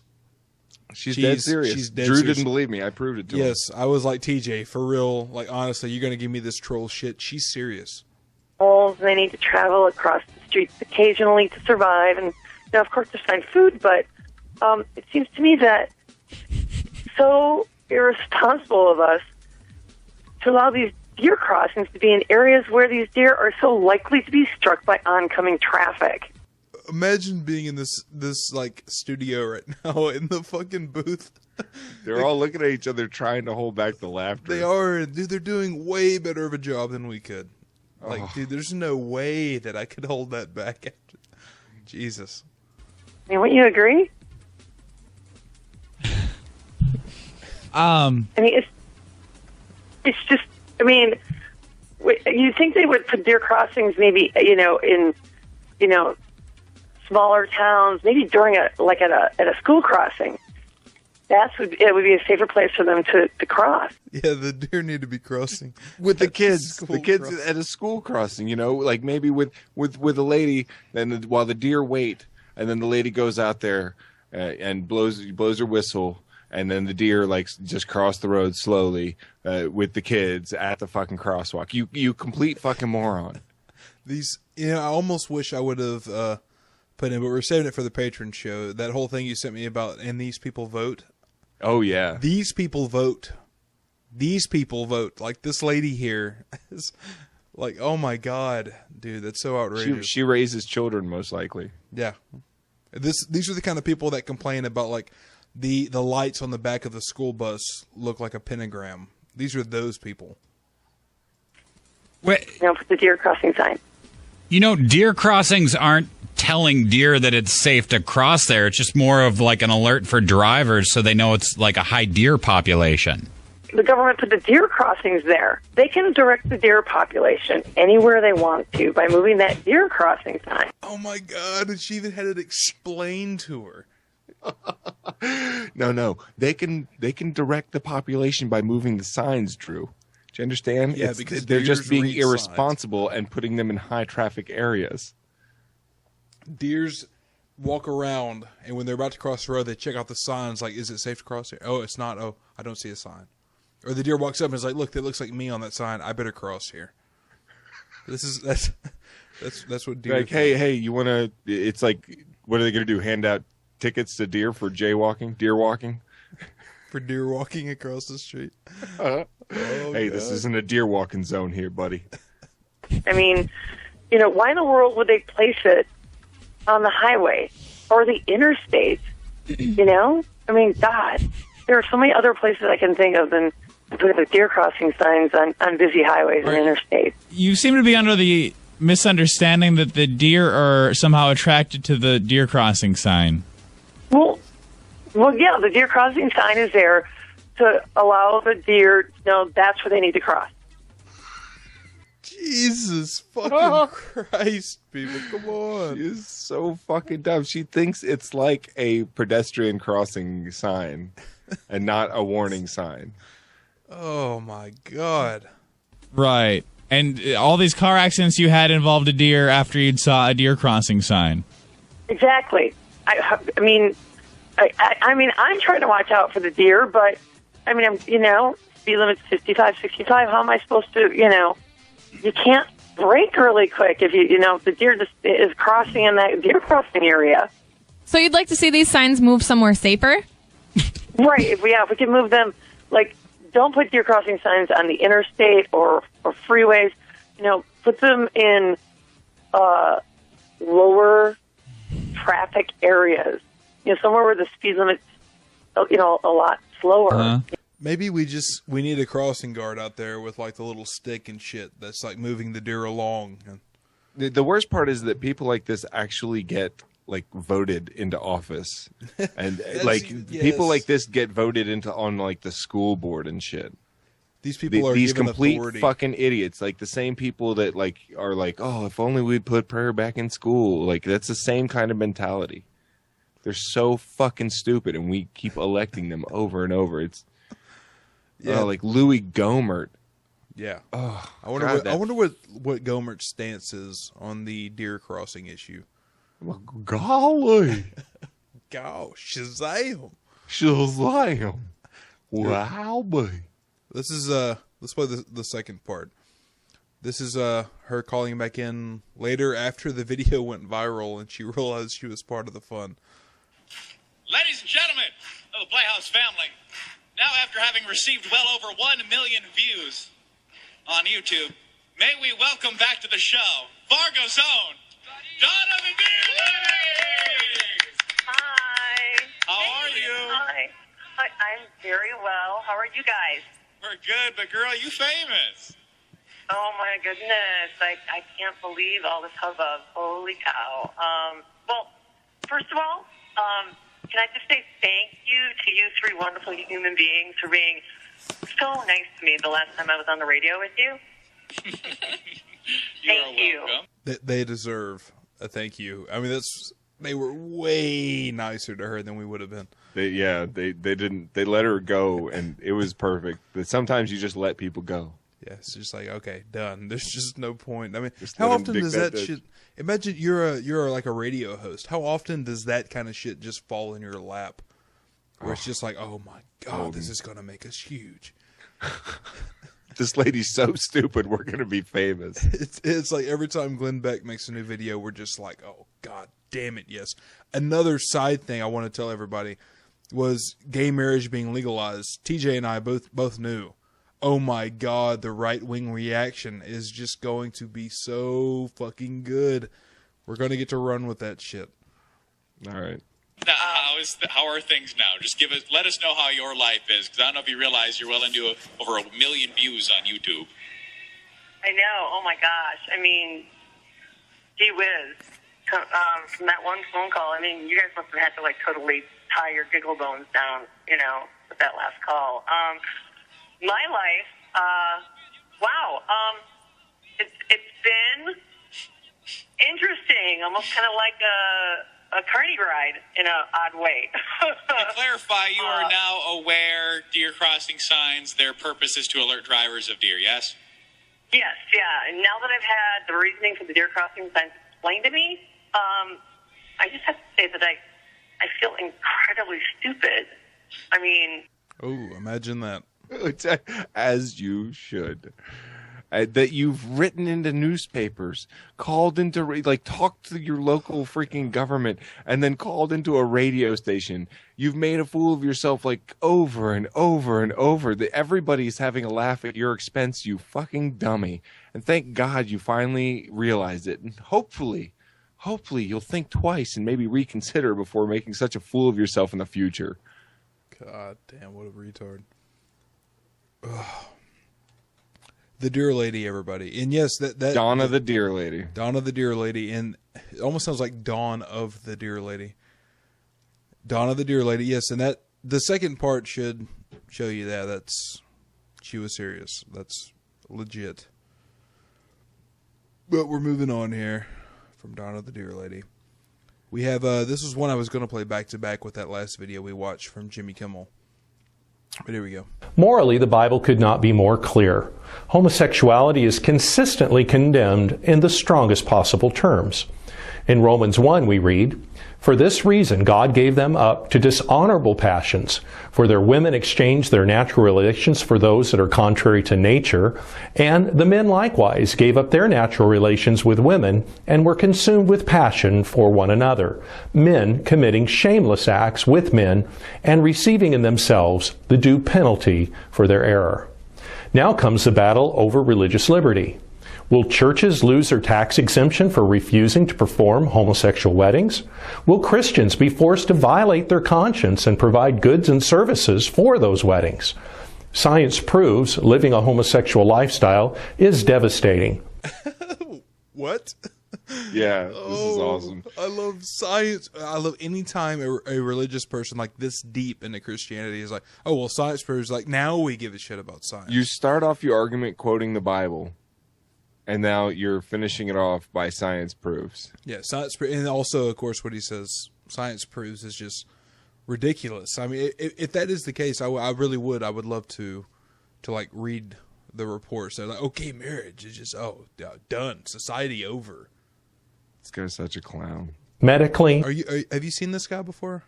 I mean, this was possibly. Enough, but... He reminds me of that Vortex guy, that Christian Vortex, what the guy's name is, Voorhees or some shit. Jason Voorhees. Jason Voorhees. He reminds me of Jason Voorhees. No, there's the Catholic Vortex guy, and he's some kind of dumb douchebag. I can't remember his name. The Vortex, where lies get trapped, lies and fraud and shit, and then he goes and lies and tells a bunch of bullshit. That's like his take on the no spin zone. Yeah, it's really bad. This guy looks like kind of like Rick Perry's brother, like he could be. You kind of see it a little bit. Is it possible to have Rick Perry's dumber brother? Is that even a you talking about my little dumber brother, like Gary? Is that you talking about? And psychologically. Gary Perry? Gary Perry. He needs to run for president. Gary Perry, president 2016. I would love to have a Gary Perry bumper sticker on my car. Thank you. It's not loving to encourage people to violate God's moral law, especially when the consequences are so destructive. Now we're sending a morally confused message to our children and grandchildren. God is not pleased. And he will strike this statue I with love lightning the to fucking show. pictures. Like, children, lightning. God is going to strike your children with lightning because gay marriage. This guy is seriously like implying that God like shot lightning at this statue because he was pissed off at something. Like God throws lightning in this guy's mind. God is fucking Zeus in this guy's mind. The good news is this ruling will ultimately be overturned. The real triune Supreme Court in heaven has already ruled. Marriage is the union of one man and one woman. Don't worry. So don't worry. The Supreme Court of Heaven will overturn this decision, guys. Don't worry. To all you gays and lesbians in our chat here and watching on YouTube later, it's you have your fun now, goddammit. Yeah, this is Sodom and Gomorrah. Let's go in. God's gonna rain fire down on you when you get to heaven, and it's gonna. He's gonna, and thanks a bunch, you queers, because now God's gonna like earthquake and tropical storm and drought and oh wait a second, all that shit was already happening. Yeah. Oh, and then my absolute favorite is all the conservatives being like, "I'm moving to Canada." Like, yeah, it's been legal there for like 10 years, buddy. Like, I ain't going to Mexico. Fuck it. Guess I'm just gonna sit here and vote for Donald Trump. Oh, no, don't segue too early, TJ, because it's coming. But no, this is one of the things that we've talked about here is, you know, from gay marriage getting legalized. We told David Silverman this on the Skeptic Fence show this last Saturday. It's like, dude, you know that anything that happens now is going to be a cause of gay marriage. It's because gay marriage. If Glenn Beck gets a fucking itch on his left nut, it's God punishing America for gay marriage. It's. I don't believe that because Glenn Beck doesn't have nuts. They fell off after all the fucking like fake tanning. All the tanning, it'll. He got testicular cancer and they had to chop him off. That's why he's so orange and angry. Jesus. Yes, it is a nice visual, Misty. We can confidently celebrate that which God has ordained because time and eternity are on our side. It's hard to have a conversation or argue with someone like that. You know, they're convinced that God has told them that time and eternity is on our side. Well, it's like, okay, well, I can't argue with that. If you're delusional enough to believe something like that, I don't know what to tell you. Yeah, it's pretty bad. We ready to because you mentioned Donald Trump. We ready? Oh boy. This is a nice little block that we got here of your new Republican presidential contender. Welcome to Hannity, and we're broadcasting from Trump Tower in New York City, where yesterday billionaire business mogul Donald Trump announced that he is running for president of the United States. He will be our guest for the full hour. But first, here's how all of this went down right here yesterday. All right, can you pause it? I want you to pay attention to the number of people and like their signs and everything like that, because it was exposed. This is, I guess, before it was exposed, and they did a video edit job. All right, they edited the fuck out of this to make it look like he's super popular and everyone loves him and everyone's there to support him. But it came out that he paid fucking actors $50 to come, and they gave them signs and shit, and then they let them keep the signs and they threw them in the garbage as soon as they fucking left. All the garbage cans in that area were like overstuffed with these fucking signs. Oh my God, that's hilarious. Dude, it's so pay attention to that while you watch them try and play off like Trump is such a power player here. And listen to it. Look at his stupid fucking face, his stupid hair, and the stupid shit that comes out of his fucking mouth. Our country needs a truly great leader. And we need a truly great leader now. We need... Yes, they're notice that they're not like video. It's just like a clip of like 5 people here. And then they zoom in real quick and then cut it, because that was literally they haven't shown more than like a few dozen people. Wouldn't that imply that Fox was in on it? Well, or they were supplied with this footage from Trump. Yeah. I don't know. He's a clown. They did this entire hour of Hannity with Trump. Oh, could you imagine? We're not obviously covering the entire hour. No, could you imagine an hour's worth of Donald Trump talking to Sean Hannity? Oh, he's such a clown. Fuck. Oh, we've got we have like a triple threat of Trump tonight, don't we? Yes, triple threat of Trump. A leader that wrote The Art of the Deal. We need a leader that can bring back our jobs, can bring back our manufacturing, can bring back our military, can take care of our vets. Ladies and gentlemen. No, go back. Show that crowd.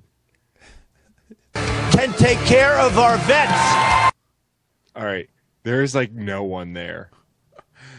There is nobody there. And those signs are obviously handed out. Like it makes so much sense when the actors came out later and be like, oh yeah, they paid us $50, gave us these fucking signs to hold up and like jump around and cheer and shit like that. Oh. This guy has to pay people. And then not only that, but when he opened it in real life, he was like, oh, look at this reception. Look at this. Thousands of people here. Wow. Nobody else gets a reception like this. Nobody. Like that. And this is what it actually fucking looked like. Ladies and gentlemen, I am officially running for President of the United States. And we are going to make our country great again. One thing that is really good, though, TJ, is that this guy has no chance of ever becoming president of the United States. I mean, and to counter that, you're looking at this pessimistic, optimistic thing we always have going on. You're looking at the optimistic side. Oh, he has no chance. Well, here's the pessimistic side, that he's even given the fucking airtime and that he's filthy fucking rich. Well, he's given the airtime because he's filthy fucking rich. Well, that's still downside. Downside is this complete fucking moron is given a platform in the first place and is richer than everyone watching this combined. Yes, he is. Everybody, me, you, everyone in our chat, everyone who watches on YouTube, Donald Trump has more money than us, like tripled, including Dark Matter, who is rich. Yeah, filthy rich. And a patron of the goddamn podcast. Yeah. Oh, what a good idea to pledge to the goddamn podcast. That'd be such a good idea. More content, Joining us now. Could you imagine? Go back and show those signs. Yeah. I believe in Trump. This is obviously like nobody made these and brought them to this. Like, this is obviously handed out to fucking actors. It's so blatant and bad. He's such a fucking clown. It makes me think that maybe he pays everyone to fucking come listen to him because he's such a blowhard. And what's funny about that is, isn't that just kind of the ideal, like, conservative asshole? Like, he's got so much fucking money that he can just buy support. Like, literally buy support. Yeah. They do that shit. I mean, this is... back in the day, they would have tried to he would have tried to get an office by offering people $5 at the polling place to vote for him. Back when they could get away with that type of shit, he would have been the guy paying off the guy counting the ballots and being like, "I win by 25 votes. You got that?" It's fucking Donald Trump. Joining us now for the full hour is 2016 GOP presidential candidate Donald Trump. Mr. Trump, here we are at Trump Tower. Big day yesterday. It's been a great building. It's been a lucky building for me, so let's see what happens, Sean. Great to have you. You started out yesterday saying our country is in serious trouble. I agree with you. How bad do you think it really is?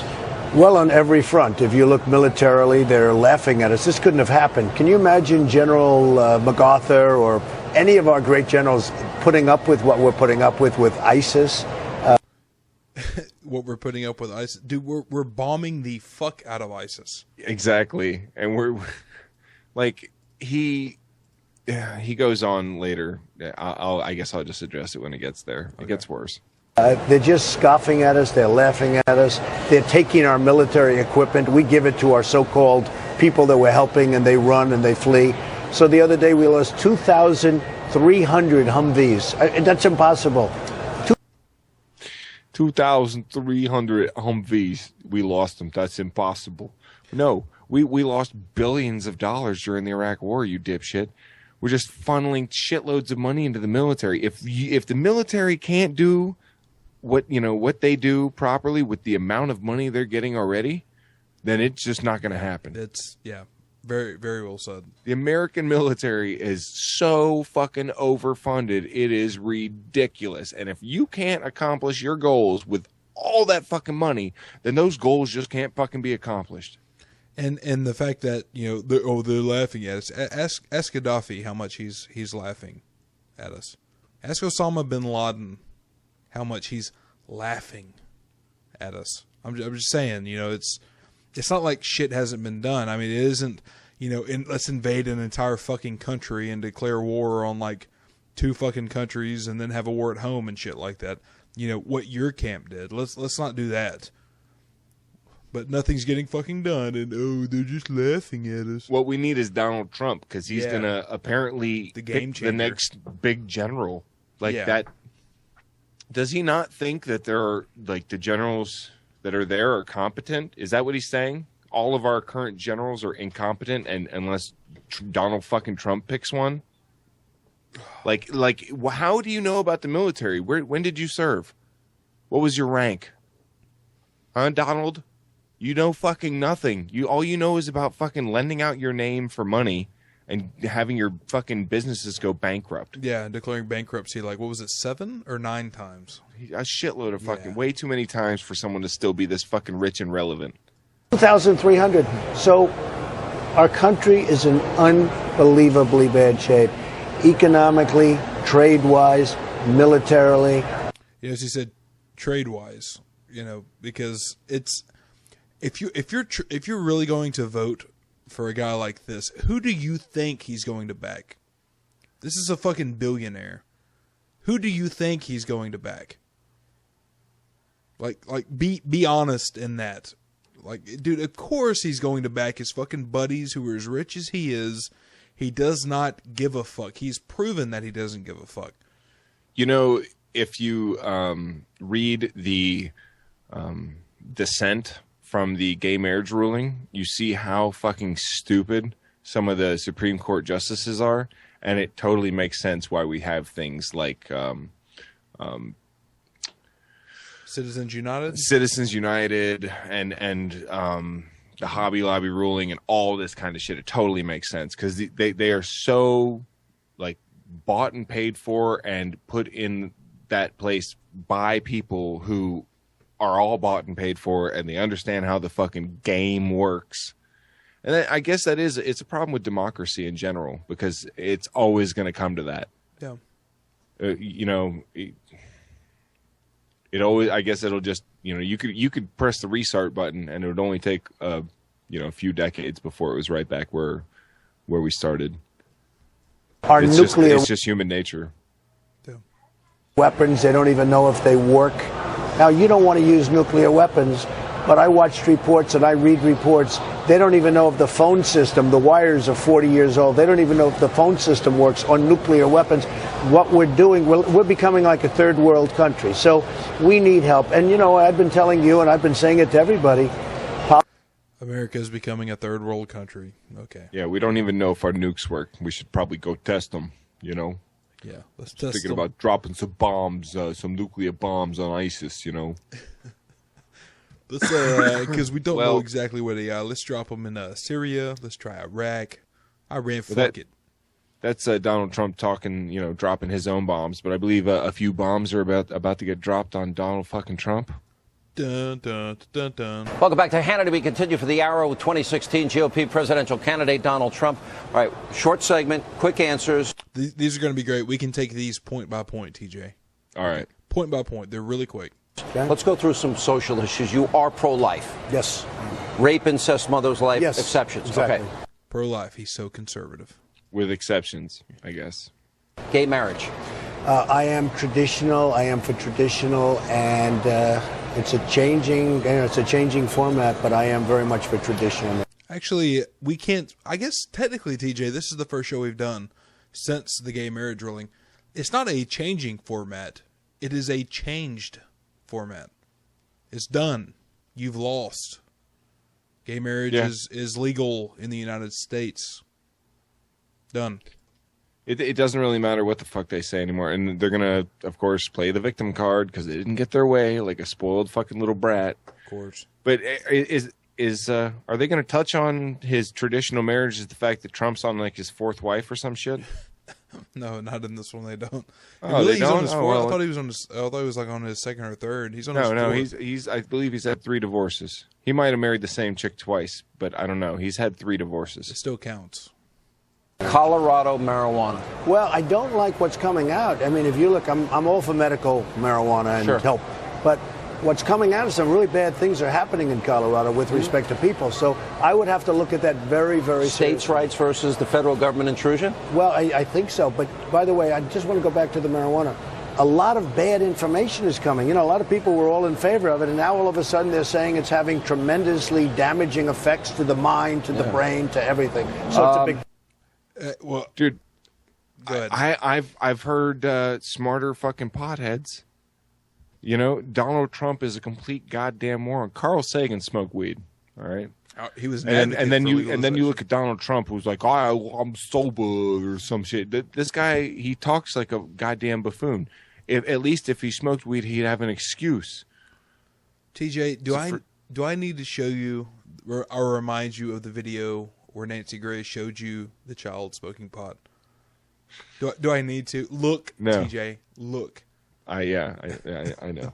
Look. They're so fucking stupid. Like, this, like, bad shit happening to people now, like, with the brain. Like, no, not at all. No, not, what are you getting this from? Like, The Onion?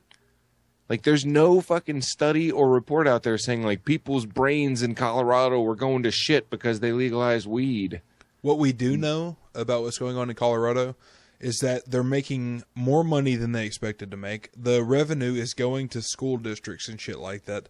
And they're actually, my understanding, they're making so much goddamn money, they're actually having to give some of it back. Refunds, yeah. Refunds to people because they can only have so much in their, like, backup fund. It's part of the legislature. So they have to fucking refund money. And apparently it's not affecting crime or anything. Yes, crime is going down. And if anything, it's freeing up the freaking cops' time to busy themselves doing real cop work. Yes, it's almost, I won't say in every instance because I don't know, but it's, from what I've seen, it's almost all around like a better thing for Colorado. Problem. What about the rights? New York City, almost impossible to get a concealed carry permit. I happen to have one. And I have one too. Okay. It took a... Shoot each other. Was he patting his gun or was he just saying I? I have one. He's like, I have one. As a God, wouldn't it be great if like a car outside backfired and Hannity and Trump just like pulled out their guns and shot each other? Oh, that would be the best interview ever. Do the world a favor. Bam, bam, bam. Trump's toupee flies into the air in slow motion. And crawls on the floor and runs Hannity's off. toupee flies into the air in slow motion. A lot of death throats to get that. Very hard. Pretty much. And yet... A lot of people out there have them, and they don't have permits, okay? They don't obey the laws. It's a problem. Should that be... Well, first of all, I'm a huge Second Amendment person. Yeah. Something's very interesting that happened, Sean. The 2 prisoners that escaped, you have people with houses up there that were against guns. Now they're for And them. now they're so happy they have guns. They're sitting there, and one woman said, I was totally against guns. My husband was for them. It was very funny. And I see her on television. She said, now we have a gun on every table. Yeah. So, you know, there's a good example. Good example. Good Safe America. Guns on every table. Yeah. This guy is such a moron. I think there's... No, that's it for this one. There's one more where he answers one question here. Do you believe climate change is real? Is a science? Are you convinced? I'm not a believer in man-made. Look, this planet is so massive. And when I hear Obama saying that climate change is the #1 problem, it is just madness. And by the way, it started as global cooling. I mean, we went to global warming, global cooling. Now it's just climate change. Now they just call it extreme weather. Yeah. You know, they've now reduced it to extreme weather. Let me ask you about... Yes. So not only is he a stupid asshole that is against all the things you just saw, he also does not agree with climate change. doesn't understand the planet any is so of this big. shit. But the planet's so big, TJ. I mean, It's so massive, you know. massive. It's like my my floof thing here with my hair. It's like I got like 25 strands of hair. They have been floofed properly, and I swear to God, I'm not bald. We have somebody here that actually likes Donald Trump. Oh, well, in that case, you'll love this fucking video. It's a long intro.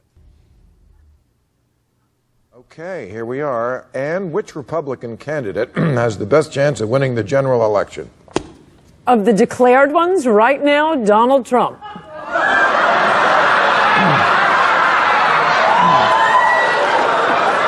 Oh my God. The fucking laughter made it. I haven't seen this. It's so good. Dude, everyone in that audience broke out in laughter at Ann Coulter saying Donald Trump is the best fucking candidate that's put his hat in the race so far. You start it over, dude. Or not, just go back a little bit. Yeah, I'm trying to miss out on that intro. Come on, just a little bit more. Okay, here we are. And which Republican candidate has the best chance of winning the general election? Of the declared ones, right now, Donald Trump.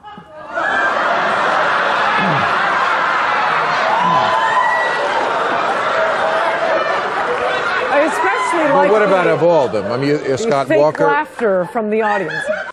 No, it's not fake laughter. Oh my God, what a fucking retard. God, she is so unbearable. Oh my God. She's literally she's a stick with tits. Scott Walker, would you say? Of the ones who aren't declared, no, Romney Walker's my ticket. Romney Walker. See, the guy who lost last time. The guy who's not even in the race right now. Yeah, he said he's not even going to run. Because it would be competition for Jeb Bush. but last time you said if we nominate Romney, we'll definitely lose. And I was right, but well, why will he win this? That was 2 third years time's the in charm? advance, and it was because actually it was third time was the charm for Reagan. Right. It was because it's very hard to take out an incumbent, and the reason I supported Christie back then, and I don't now, was because he's so flashy and idiosyncratic. We probably were going to lose, but the only shot we had was this wild, idiosyncratic guy. I think Romney would crush Hillary. I would do anything for Though Trump. if you ran, Trump. If you ran, as a comedian, yes, he would probably do anything for Trump Christie. Yep. I can't say She actually says something pretty smart next. Does she? Oh God. Bernie Sanders, it would be much tougher. Bernie Sanders? It would be much tougher to beat him than You think would be a better candidate than Hillary? Yeah. Wow. Yeah, I mean, because he would cares excite about the base. the American middle class, working class. Hillary doesn't. She's like the elected Republican. She cares about the Chamber of Commerce. Ooh. Holy shit! I agreed with Ann Coulter. I know. This. I don't like this at all. This hurts me. Hey, man, credit when credit's due. Absolutely. Is she saying she would? She's not saying she would vote for Sanders. She's saying that it's like if they ran, that would be a better thing, at least, right? She's saying that he would motivate the base better than Hillary. I would hope that he would. We'll see. He would. He's pretty old, man. Yeah, that's true. We'll see what his VP pick is. Just don't be Sarah Palin.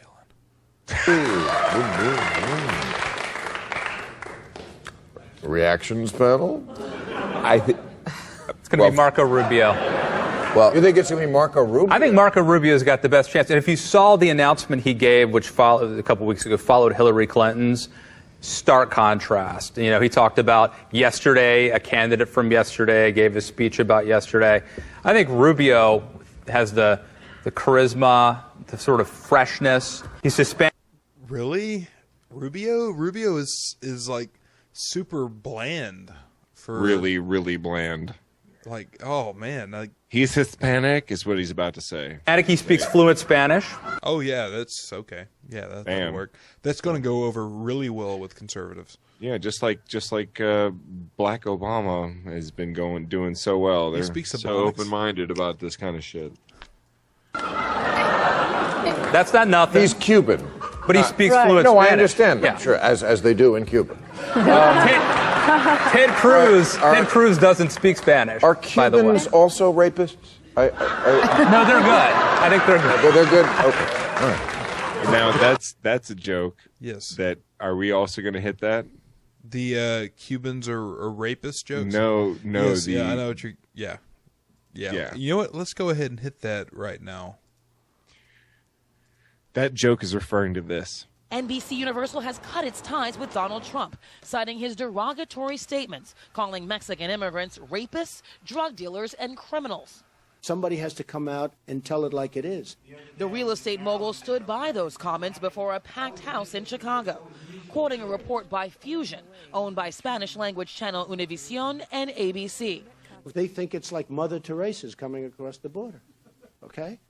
This one says 80% of Central American women and girls are raped crossing into the United States. Well, I said drug dealers, I said killers, and I said rapists. NBC says it will... Wait a second. You just said 80% are raped coming into the United States. You didn't say 80% were rapists. That's totally different. That's victims, not criminals necessarily. That you just gave the statistics for. You're just such a fucking clown, such a goddamn clown. And I'm so glad that you're fired. You're done, Trump. So I'm glad he's crumbling, and I hope this presidential run seals the deal and just puts an end to this fucking clown, and nobody gives him the time of day anymore. So no more beauty pageant. No, keep going with this shit. No longer air the Miss USA or Miss Universe pageants, partly owned by Trump, following a similar step by Univision, which also dumped the event. Trump is threatening to sue. I'll be suing Univision. Maybe I'll be suing NBC too. NBC was facing growing pressure to respond, with more than 200,000 people signing on to a petition on change.org calling on the company to dump Trump, and angry protesters denouncing him outside the Chicago event. The reality star and now presidential candidate had already planned to give up his hit show, The Apprentice. Amid the controversy, Trump has been surging in the Republican polls, up to second place in the... Jesus. Yep, that's all it takes. Say the stupidest shit, act like the biggest clown, and bam, you surge. This is what happens when you just throw money at your problems. Fiorina is at 6%. Rubio's at 6. Walker, damn, it actually looks like from everything I've seen, and I'm including this. This is making me think about it, but Jeb Bush is actually doing a lot better than I would have.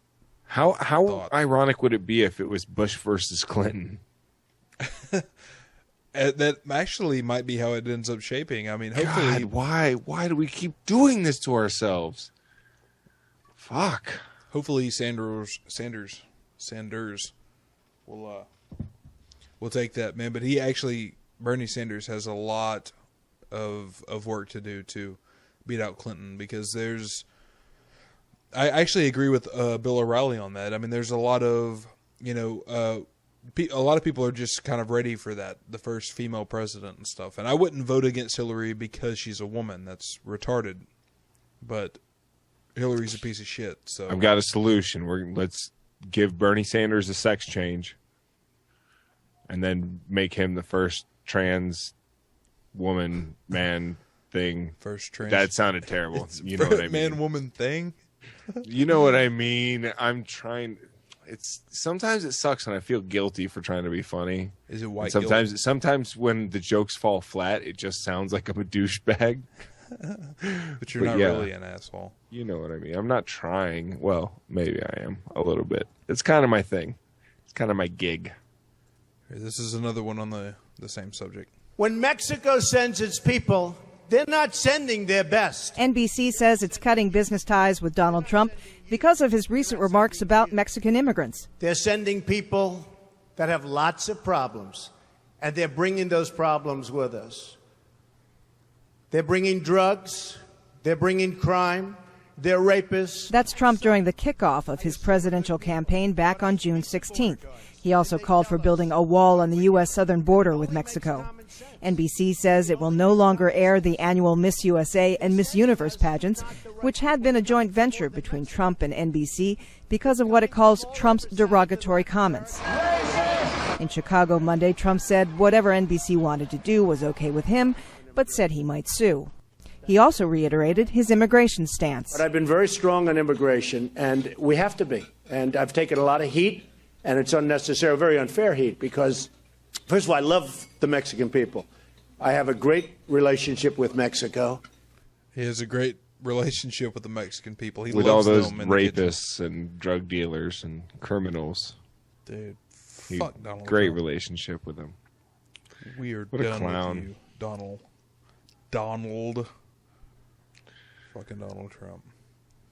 We ready for another break here, TJ? It's on. It's your call, Drew. Your call. As long as you got some awesome 8-bit metal lined up. Right on, right on.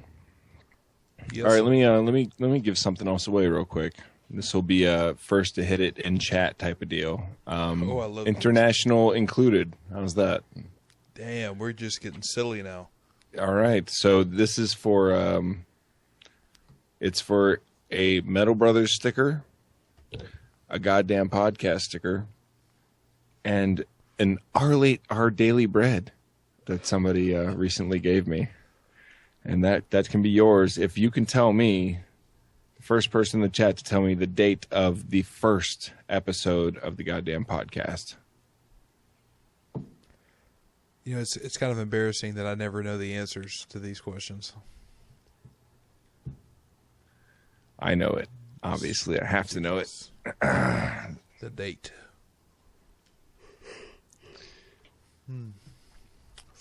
4/20/14. No, it's this year. I'll give you that hint.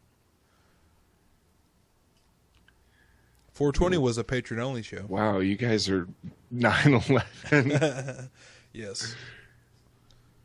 1/21/2015. Nope. 1/20. There you go. Cosmic Dust. It was 1/2015. Cosmic Dust wins it. Congrats. Congrats, Cosmic Dust. You win some stickers and Our Daily Bread. Be sure to read it. It might convert you and You won't be a patron anymore. Well, maybe you'll convert you to be a bigger fan of the goddamn podcast and you'll up your patronage. It could have reverse effect, Drew. You never know. Is it is that actually a little book, or is that one of those handout pamphlets? It's like a little... Turn it sideways. Yeah, it's just like a pamphlet thing, but it's got Metal Brothers stickers in it. I actually kind of want a Metal Brothers sticker now. Oh, should have made one. I just happen to have one extra. Maybe I'll give it to you. I don't know. Depends how nice you are to me. I'll have to. Drew. I have to beat out the patrons for it. Pretty much, they matter more. Maybe I can win it by playing some good videos. Here's our next one. This is great. This is, of course, TJ's favorite guy on the planet. Oh boy. This is TJ's absolute favorite. You see the screen, TJ? Is that your boy or what? I can't see the screen. There's nothing on it, Drew. Is there really nothing on it? Are you making up? No. Okay. All right, I was making sure. There's no words on it, Drew. There's no words on it. Fucking thing sucks. Fucking thing sucks. Well, now for the top story tonight, reaction with us here in New York City, Monica Crowley. And from Washington, Kirsten Powers, both the Fox News analysts. So where am I going wrong, Kirsten? Well, first of all, we've had this conversation before. I do think that racism is a serious issue in this country, and I don't know why you are so unable to see that. And because I don't you think always it's an seem so taken epidemic of aback when racism. people I don't say think that. it's ingrained in the society, and every country on earth has racist elements in it. Wouldn't you concede that? Every country on the planet has racist elements within it. But what does that have to do with anything? It has to do with it. You can't have a perfect world, Kirsten. But it doesn't mean. Well, you're making two different arguments. I mean, is it we're racist and so is everybody else, or No, is that we're not everybody racist. else is racist, but we're not racist? We don't have a system where racism is acceptable at all. We don't. Well, no, it's not. It's not acceptable, but that doesn't mean it doesn't exist. All right. And So you want a nirvana, a perfect country where everybody is open-minded and benevolent. You always, Impossible. you always have this this way. It has to be one thing or the other. It can't be possible that there's something in. I'm just going to sit back and let them go, TJ. Dude, they are. Bill O'Reilly will not let her get a fucking sentence out edgewise without interrupting. But Bill O'Reilly, yet people are going to be douchebags as long as there's people like you out there goading them on. Fucking asshole. The middle. You must understand what's being sold is that we are, as a society, are racist, white supremacy, white privilege. That's what's being sold. If you don't get then you must be living in a hut somewhere with no electricity. I'm living in the real world where you can actually defend America and people don't attack you. I don't even know what you're talking about. You're saying that you can't defend America without people attacking you? Wait, pause it there. He's like, I run the sound bites every night. So basically he's admitting he's got a number of sound bites and he just runs those like as if that proves his point for everything. And she's totally right. He does have this like black or white issue with this. And I've seen Bill O'Reilly be open-minded about shit. I don't know if this is an act he's putting on or whatever, but he gets pissed here. Yeah, this is Papa Bear at his finest. That the world is being told by anti-American haters that we are a rank racist society, and that is a lie. All right, you, Monica. Yes. Are there individual racists in this Of country? course. Sadly, yes. Does institutional racism exist anymore? No, it does not. We've got to understand that when we talk about racist or racism in America, it is not created by government action or codified law or social acceptance, okay? But you have people on the far left who believe that America is a nation that was founded on genocide, theft, crimes, and lies. Slavery. Genocide, theft, crimes, and lies, and slavery. I don't know whatever point you're coming from on this that you could deny that, at least to an extent.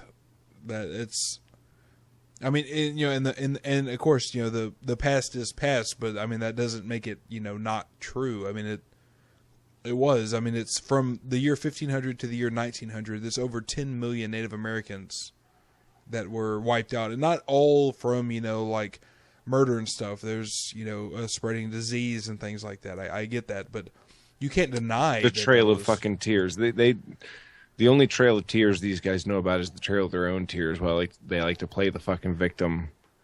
They're like, they call us the racist. There's no such thing as racism. You can't play the racism card. Racism is all over the place, and I mean they play the racist card all the time with black. They're pointing out the Black Panthers. Oh my God, it's so scary. And they had Glenn Beck on Fox News saying Obama has a deep-seated hatred for white people and shit like that. They play these fucking racist cards all the time. Yeah. And slavery, and Right. therefore we are undeserving and unworthy of our power. That's why they constantly seek to degrade America, to take us down in terms of our power and our influence and our status, both here at home and in the world. They want America taken down. Well, and also remember she's talking about the left here and things like that. It's not. I don't think it's necessarily that they want America taken down or anything like that. They're just pointing out that there are injustices that happen.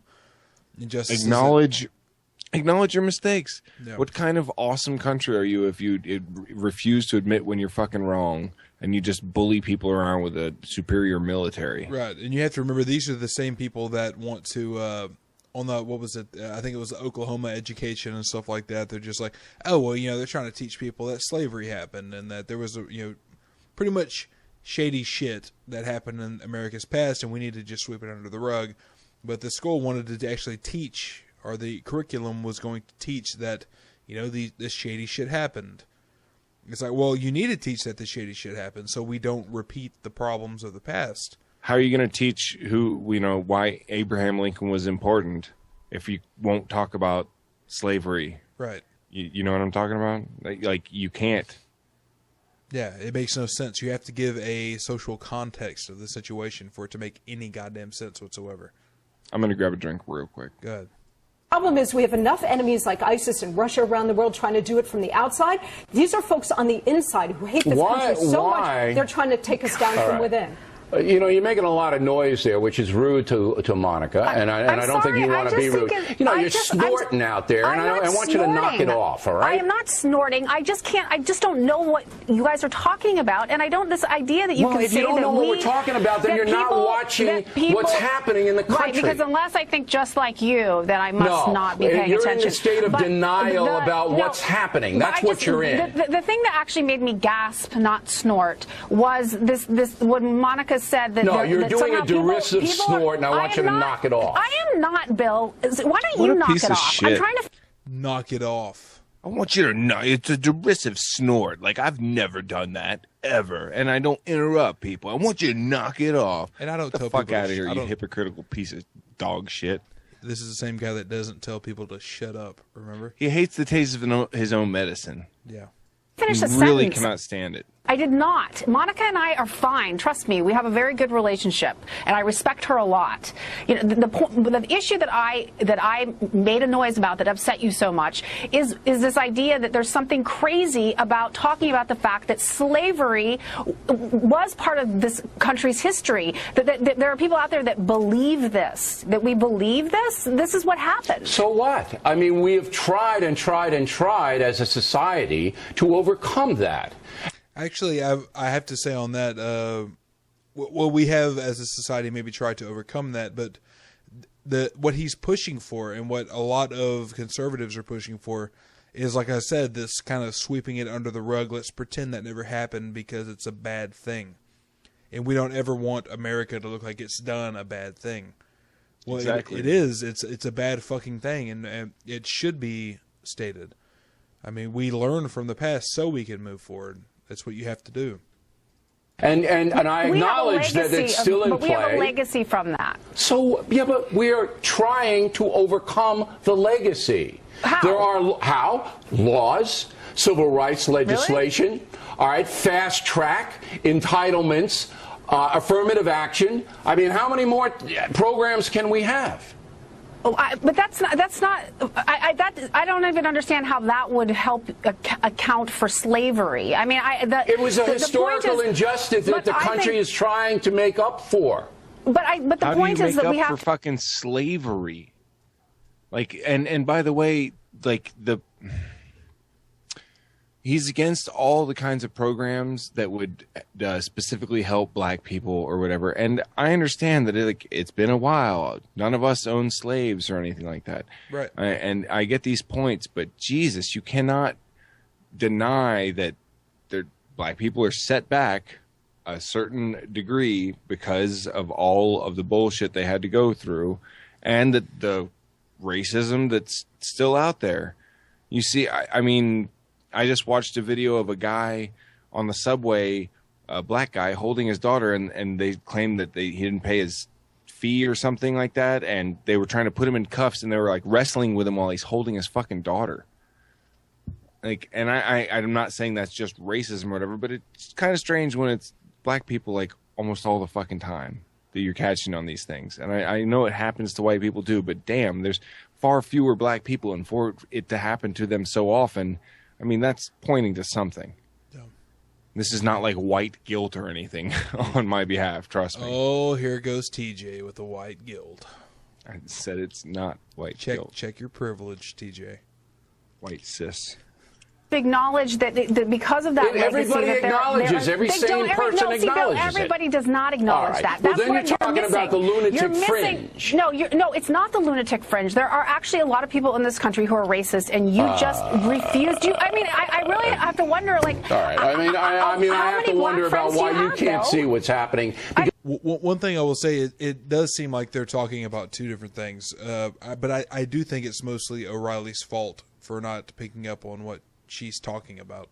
She's talking about, systematic, racism and stuff like that. And I don't know. Fuck it.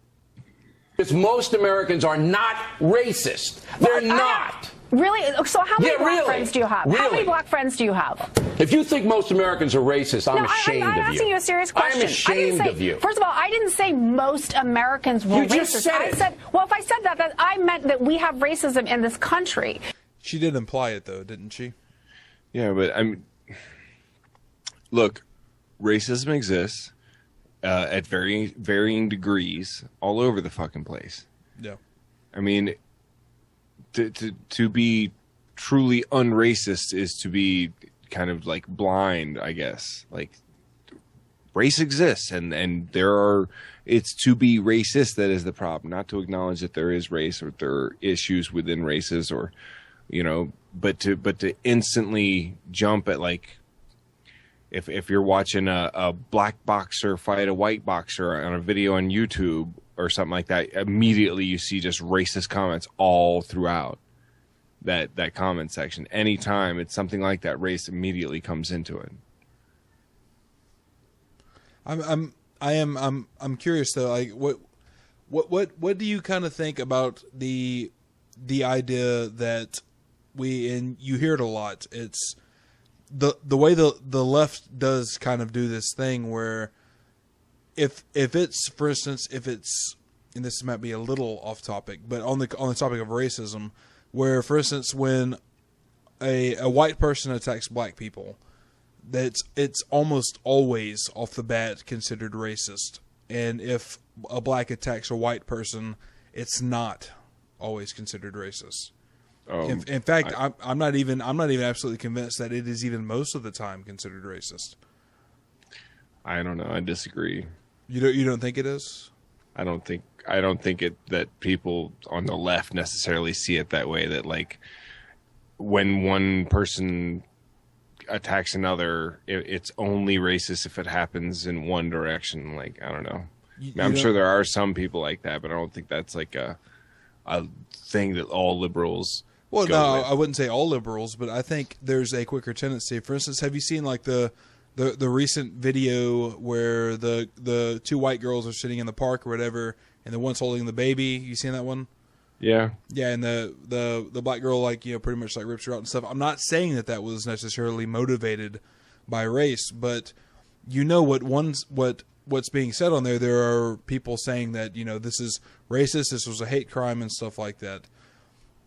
And it almost seems like it's more into question whenever it's a situation like that. But I could almost guarantee you what a lot of liberals would say if it was the white girl pulling the black girl off of the bench when she was holding a baby. I could almost guarantee you there would be more crying of, like, this is a hate crime and this was racist. Like, you know, probably. I know it's a hypothetical. I think it's wrong in either instance, and race really has nothing to do with the fact that it's assault and endangering a freaking kid. Period. Doesn't matter what fucking race you are. That's my take on it. Yeah. And I understand, but it's the racism. It's the fact that everyone has to bring race into it that she's inferring in the first place. It's the point that Bill O'Reilly is not understanding here. Every country has it. And that if you don't have... What? How would that make it okay? It's not okay. It's not endemic. But I don't understand how that's an answer. Like, that every country has it? You can't run public policy because there are fringe elements who are insane. We are trying as a country to be decent and fair. And that's not being portrayed. It is not a fringe element, and there are plenty of people who would disagree with you with the idea that somehow everything has been rectified in our system. There's no institutional racism. Let's give Ms. Monica the last I think word. People who work with the criminal justice system would disagree. Jesus Christ, he's such a dick. He's such an ass. He's like, and he's like, oh, those derisive snorts that he was getting at her for. Listen to this motherfucker. The entire time she's talking, he's huffing and puffing and making a fucking scene and then interrupting her and and then he called her out for derisive snorts. Get the fuck out of here, you douchebag. With you. I just want to make a broader point about this, because when you hear people running down America, it's a racist country, or we're sexist, or we're homophobic, or whatever the argument du jour is, these are sweeping indictments of America. It comes from a certain ideology on the far left. E pluribus unum was our motto, used to be our motto. Out of many, one. What the left has done. Wait. I thought it was in God we trust. Well, that's why she said it used to be. Yeah, it used to be our fucking motto. No, that's our fucking motto, you bitch. It used to be on the coins, still the fucking motto. For decades, and what they need to do in order to thrive is to slice and dice the American population by race, by gender, by creed, you name it, in order to pit us against each other. And they're winning. And that's what you're seeing, and they are winning. They're getting a lot of currency. All right, ladies, good debate. We're not mad at you, Kirsten. She's pissed.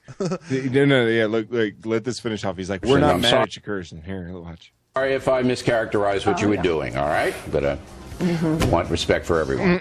Did you? No, go. First of all, that's a great Bill O'Reilly face right there.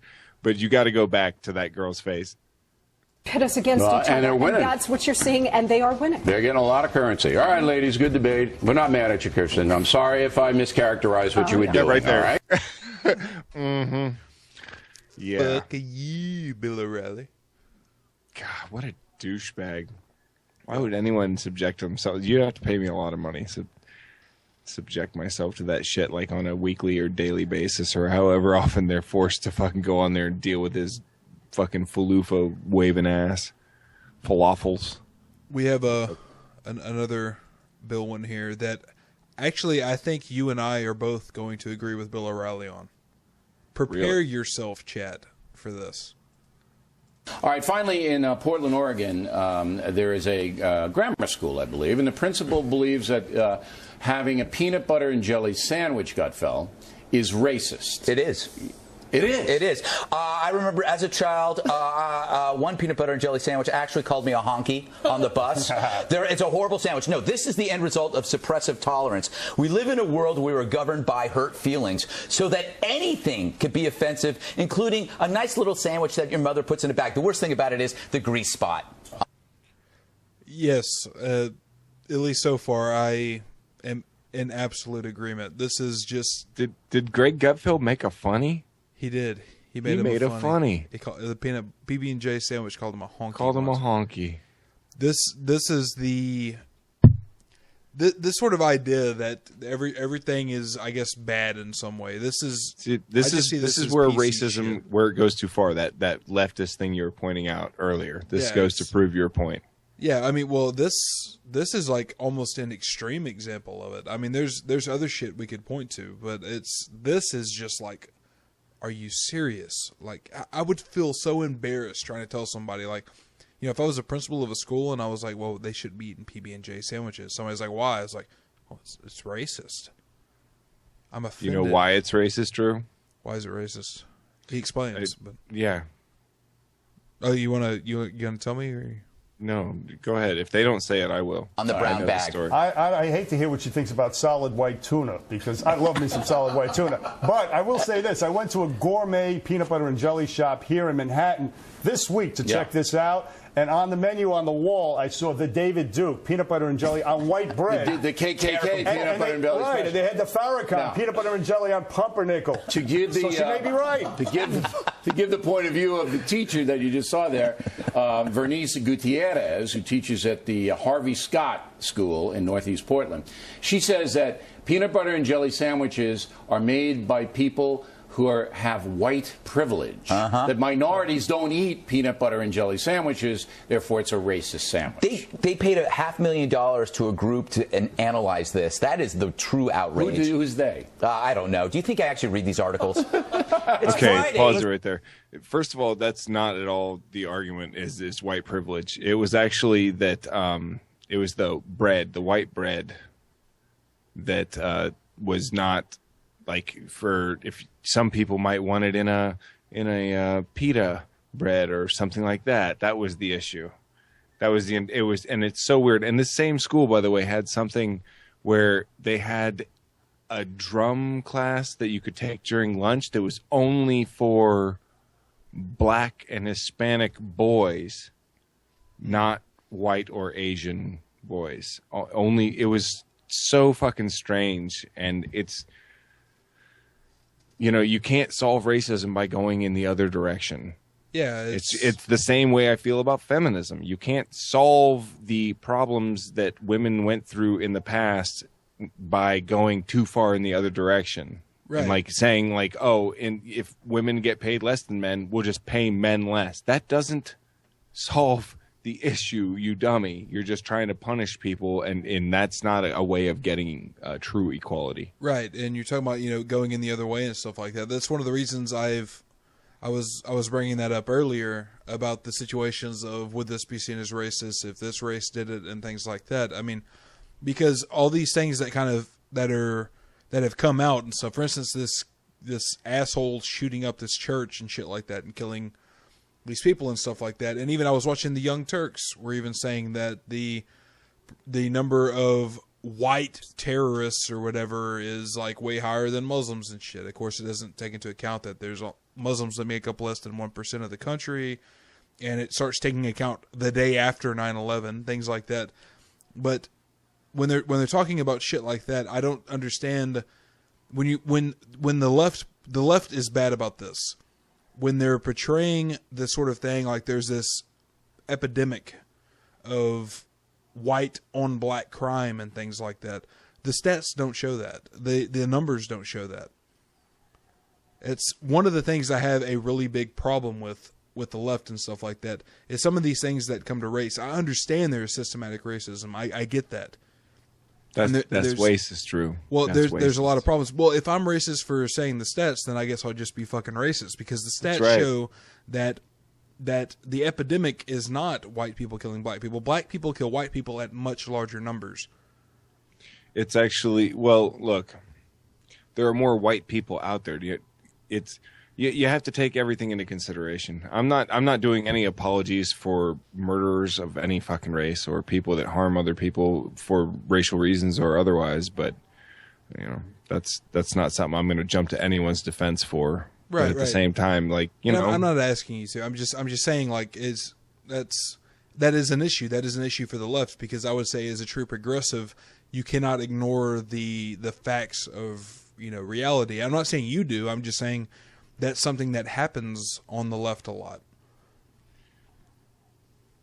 And at the same time, I'm again not afraid to say the word like nigger or something like that. That is when we're talking about race and shit like that. That is not something that I'm not going to pull a Don Lemon and have a sign made with the word on it and like hold it up and shit. Like, that's not my point. But at the same time, I'm not going to like the N word and the R word and the B word and fuck all that. Yeah, I'm not doing that. That shit.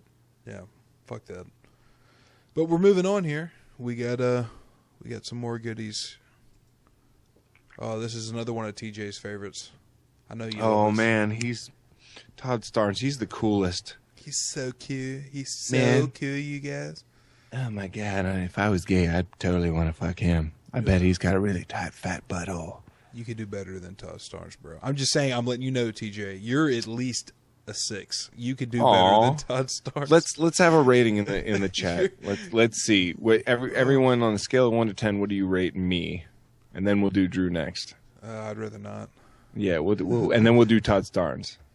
Okay, as long as I outdo Todd Starnes. For TJ, a minus Dark 1,000. I'm a negative 1,000. Thank you.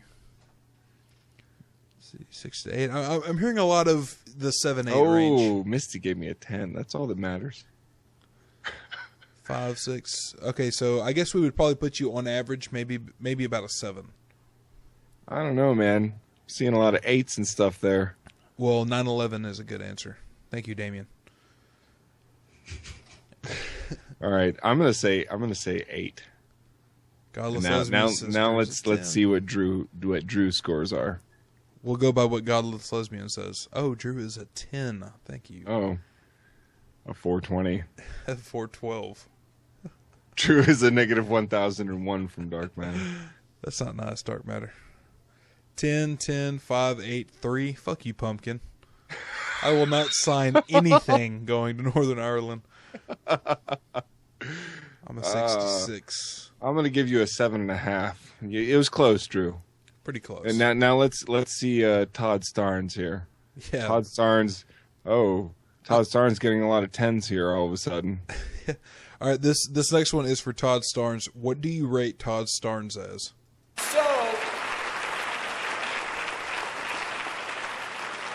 And so, my fellow Americans, my fellow countrymen, I want to ask you something this evening. Who among us is willing to stand with the Roy Costners of the world? Who among us is willing to stand in the face of adversity and persecution? They may demand to know the contents of our prayers and our sermons. They may try to shut down our bakeries. But my friends, we will not be silenced. We will not be intimidated. They will not take our bakeries. This guy looks like he really cares about the bakeries. He's like, look, I have no problem. If you want to go glaze another man's donut, but do not ask me to provide a gay man a glazed donut at a bake shop, because Todd Starnes looks like a few donuts, maybe every day, maybe twice a day. That's what he tells them when they. If Todd Starnes was working at a bakery, he'd be like, "No, I will not, sir." Glaze. On a side note, have you guys ever had a donut burger? No, I've heard of them. Oh God. Where you cut like a Krispy Kreme in half. Fucking fantastic. Yeah. Oh, it's ridiculous. You would think it would be disgusting, but it's.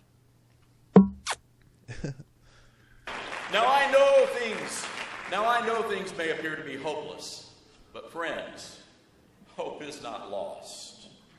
In the Old Testament book of Exodus, the Israelites were facing a great battle, outnumbered and overpowered. I'm sorry, Dark Matter just said in Rome they used to persecute Christians by making them feed cupcakes to gay lions. That's right. The more you know. That's right. Gay lions. But the Almighty told them, fear not. And he said that he would send a swarm of hornets to clear the battlefield. And that, my fellow Americans, should be the battle prayer of every patriot saint. When the public schools tell students that our founding fathers were a bunch of terrorists, send the hornets, Lord, clear the field. When a teacher tells a little boy he can't pray over his meal, send the hornets, Lord. When has that happened? All the time, Drew. God damn it. I want to hear one instance of a teacher be like, is that boy, like, when he's leaning over his food, looking down, is he praying over that? Fuck that. And, like, run you through stop that. Stuff. They get a rolled up newspaper. You stop that. Jesus. He's such a, that's why they have to make up, they build up these straw men and then beat them down, because they have no real fucking arguments of where their fucking religious liberties are being taken away. But he wants God to send some hornets. Hornets, man. Because keep listening. He goes on. That's what God does. Mm-hmm. Clear that field. When the Pentagon tells them to take down a cross on a Christian chapel, send those hornets. Clear the field. When the Supreme Court says they know better than God, send the hornets, Lord. Clear the field. And again, it's not that there's one guy saying this, it's that there's a shitload of people there to applaud it and just be like, oh my God, it's so profound. Well, it is the Faith and Freedom Coalition. Like, of course, the people there are all going to be a bunch of clowns that agree with this type of bullshit and are just want to, oh, I'll clap because I'll believe anything you say because I'm too stupid to think of outside the box, the Bible box. Like, these people are when the Supreme Court disagree with God, sting them with some hornets, God. Yeah, that's the way we do things around here. We sting people with hornets. Yeah. Like, dude, if your God is so fucking almighty and whatever, and he's going to punish us and send us to hell forever, then just let us do what the fuck we want down here. How about that? And let him do the judging. Yeah, I mean, dude, it's eternity, right? Let us at least have but this no, 80 that's years not good or enough. whatever. That's not good enough for Todd Starnes. He's got to tell you how to live your life here, and then God's going to punish you for it afterwards. And then your whole existence is just going to be shit. Thank you, Todd Starnes. It's like Hitchens said. You know, it's like, well, where do they want power? They want it here. They don't want to wait until the next one. They want it here. Thank you, Todd. When a president says that America is no longer just a Christian nation, don't send the hornets, Lord. Send the mosquitoes and the gnats and the bumblebees and the lightning bugs and the cicadas. Because how fucked up for Obama to say that there might be someone here other than Christians. Typical Obama, always trying to say that this place is fucking open for business for everybody. I think Todd Starnes is bugging out. Thank you. Thank you. I need that little sample to play. Send every prayer you got, Lord. Clear the field.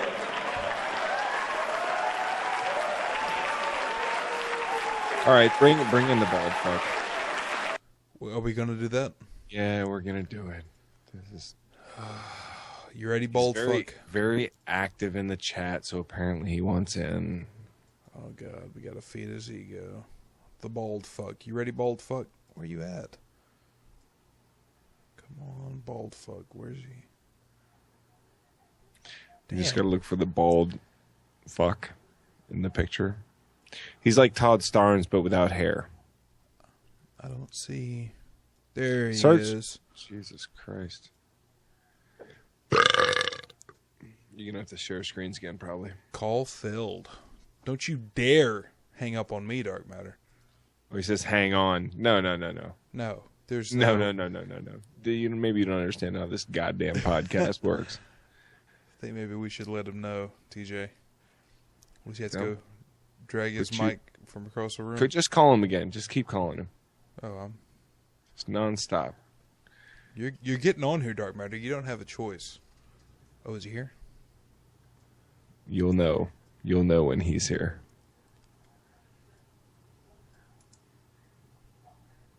Dark Matter?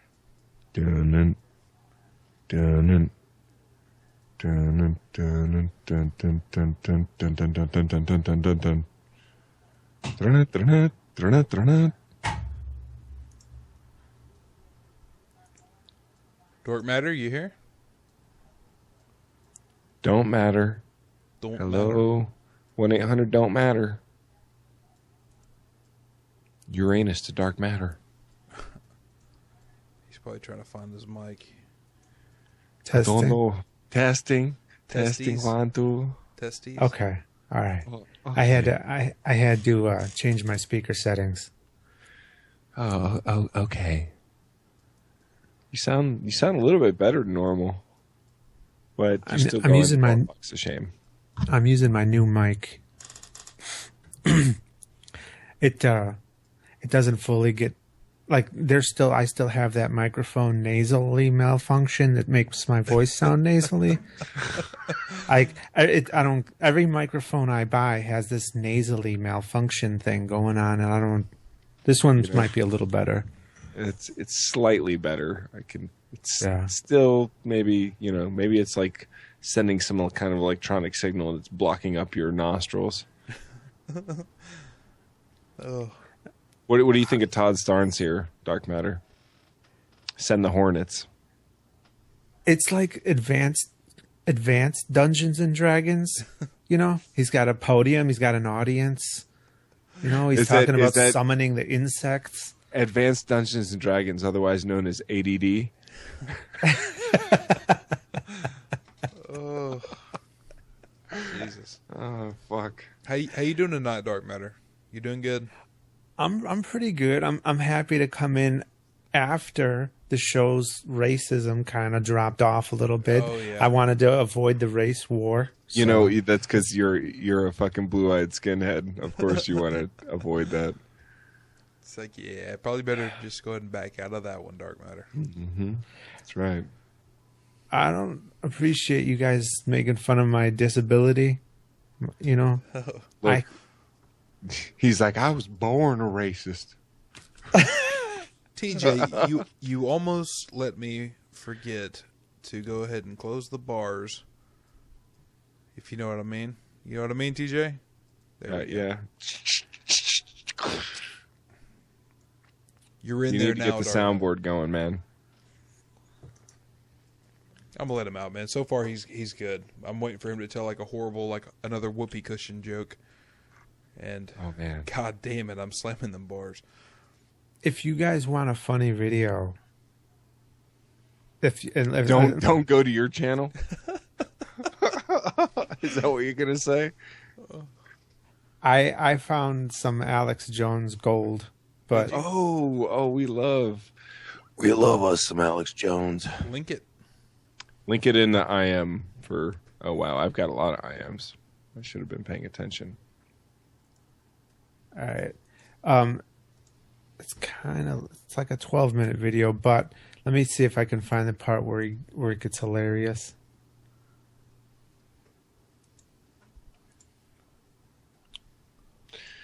Hold on. I got someone willing to do a site for us, so I'll hit him up. Well, willing to make a site for us? Yeah, something like that. I'll talk about it later. That's beast. Oh, the dark matter. Always keeping up with the new Alex Jones. Okay. The ridiculous... it's all ridiculous, but at about 3 minutes in, it gets pretty vintage Alex. All right, you sending it to me, right? I put it in the our group call thing. Oh, okay. Let me go ahead and fuck up my screen caps to get that. Thank you, Dark Matter. You can go right back. Jesus. I know. I was fucking with him. Jeez. Put him in the bars. TJ never... Behind bars for you, Dark Matter. I don't understand how all this crazy internet stuff works. The computer... It's obvious. They got the mouse and the keyboard thingy. The kids with the this modems. This guy's still using Microsoft Paint from Windows 98. 98 Paint? Oh, damn it.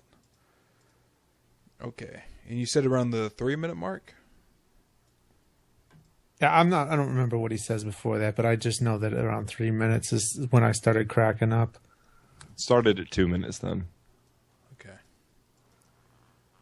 And by the way, if this is horrible or unbearable, go it's Alex Jones. Go unsubscribe from Dark Matter's channel. Even though he probably wouldn't even notice because he has like fucking 5 million subs. God damn it, why does that keep moving? Son of a bitch, that's pissing me off. Okay, yeah. Alex Jones has 1 million subs. Does that make you feel bad, Dark Matter, that Alex Jones has more subs than you do? Which is... No, because I realize a lot of them are train wreck subs. That's true. Yeah, but he makes a shitload of money, so they're not all train wreck subs. Yeah, that's true. I'm sure he makes plenty of money. There's a lot of money to be made fear mongering. All right, so we'll start about the 2-minute mark. The title of this video. Wait, what is it? Total emergency alert! Elite now evacuating. He uploaded this 10 days ago. Proceeded to tell me about all the other people they know with high-level inside connections and military connections that are getting out of the United States. He never mentions any names, of course. Of course. We'll be able to, follow up on what he says. It looks like his lips are sealed. Now, I told this story 5 years ago. It's now 5 years later. That I was setting up a family trust at the most prestigious law firm probably in Austin, Texas. You figured out how time works. And I ran into a very attractive middle-aged lady who told me who she was. I didn't know who she was. And told me that I was going to get very big. And why does he talk like that? 5 years ago. It's now 5 years later.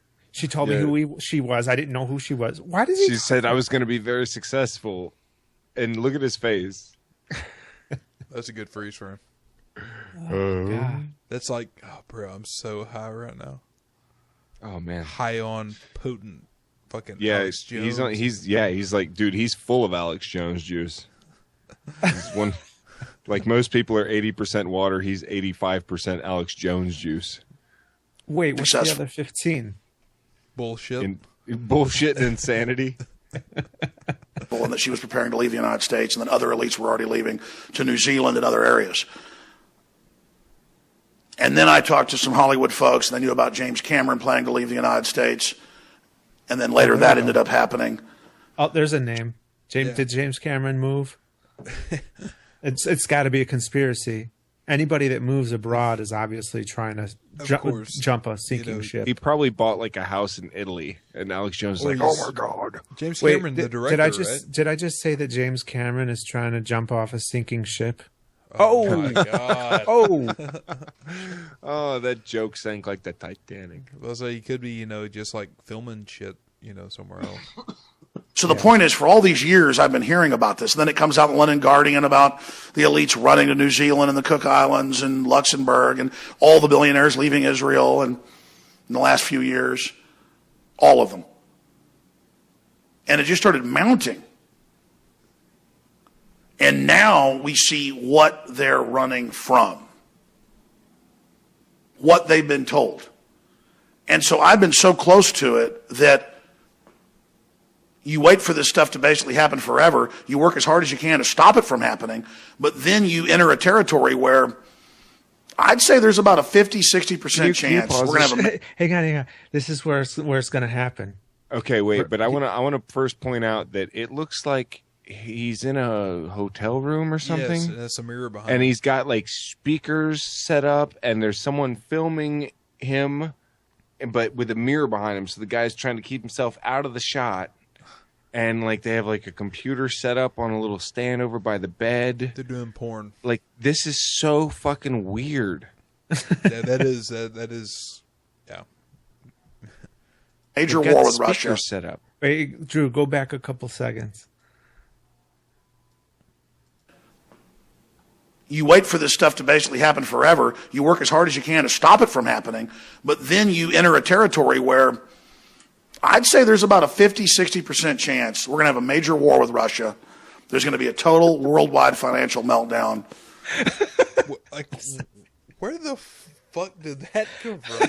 It's a huge war with Russia. It's like, dude, he hasn't said anything even remotely like regarding Russia at this point. Major war. He's just nuts. And how much is this guy worth again? Remember, TJ, we looked at one time. No, that was Glenn Beck. Well, that last time it was Glenn Beck. We've looked before. Alex Jones makes too much fucking money. Way he charges like $100 and something for his fucking man juice for a few ounces of his Alex Jones man you don't want serum. Man juice. God, Alex Jones it says man 8 serum. million on Celebrity Net Worth. Fuck. God, we're in the wrong business. We need to start saying crazy shit and selling our man juice. Everybody, I heard that there's been some nuclear test launches in Jamaica. That's like right off the coast. I mean, we're headed for some shit. By the way, did I tell you guys about my Patreon? Be a good time to Is it patreon.com/goddamn? Because that's the only Patreon we support here. Those are the guys trying to start the war. As a matter of fact. Help us hit our next goal. World War III. Yeah. Actually, TJ and our next goal is to get gay married now that it's legal. Yeah. Dark matter. And Alex's face right now is like he just heard you say that. Oh God, I got a visual. That's right. And basically World War III. And by the way, it's all these top analysts now saying it, and George Soros and everybody else. We were saying it was a danger at first because of our sources, but halfway hoping we were wrong. Bullshit. Or halfway, trying to convince ourselves it wasn't true. Because who wants to believe this stuff? You want everyone to believe it. Exactly. It's like, obviously it's true, because who would want to just make this shit up? Well, the guy that profits off it nonstop? Yeah. Perhaps, maybe? Maybe. We're done with you, Alex. We Such a clown. we appreciate that, Dark Matter. We always love a good Alex Jones. Fucking Alex Jones. He has this like little disclaimer where he makes these predictions and he could never be wrong, because what he says is that they didn't happen because people like him exposed that, so it's win-win. All he has to do is make the claim, and then, if it doesn't happen, bam, he's got his escape. That's because we exposed it. Always a cop out. We have the next best thing to Alex Jones, in my opinion. There you go, Dark Matter. Do you have the shared screens? Do both of y'all? I do. Yeah. You have it? Okay. It actually stay this time. Oh my God! You had to put up the riverboat captain. The riverboat captain. Boycotts work, and we have created a vacuum, and we do nothing. We do nothing. Let me give you another example. Floyd, thanks for your call. Let me give you another example. Disney. Now, who is Disney serving? Disney is Satan. Is supposed to be serving all families, right? Mm-hmm. Everybody. But have you noticed that Disney doesn't necessarily... I mean, Friday, they lit the castle up with the rainbow colors. Wouldn't that be included in all families?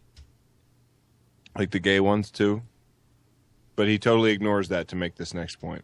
That's quite the statement, Disney. And especially with their history. Weren't they used to get in trouble for not... Yes, yeah. yes. Mm-hmm. So they lit the castles up on Friday. That's a pretty big deal. You got families there? Why is Mom and Dad, why is the castle in rainbows? Thank you, Disney.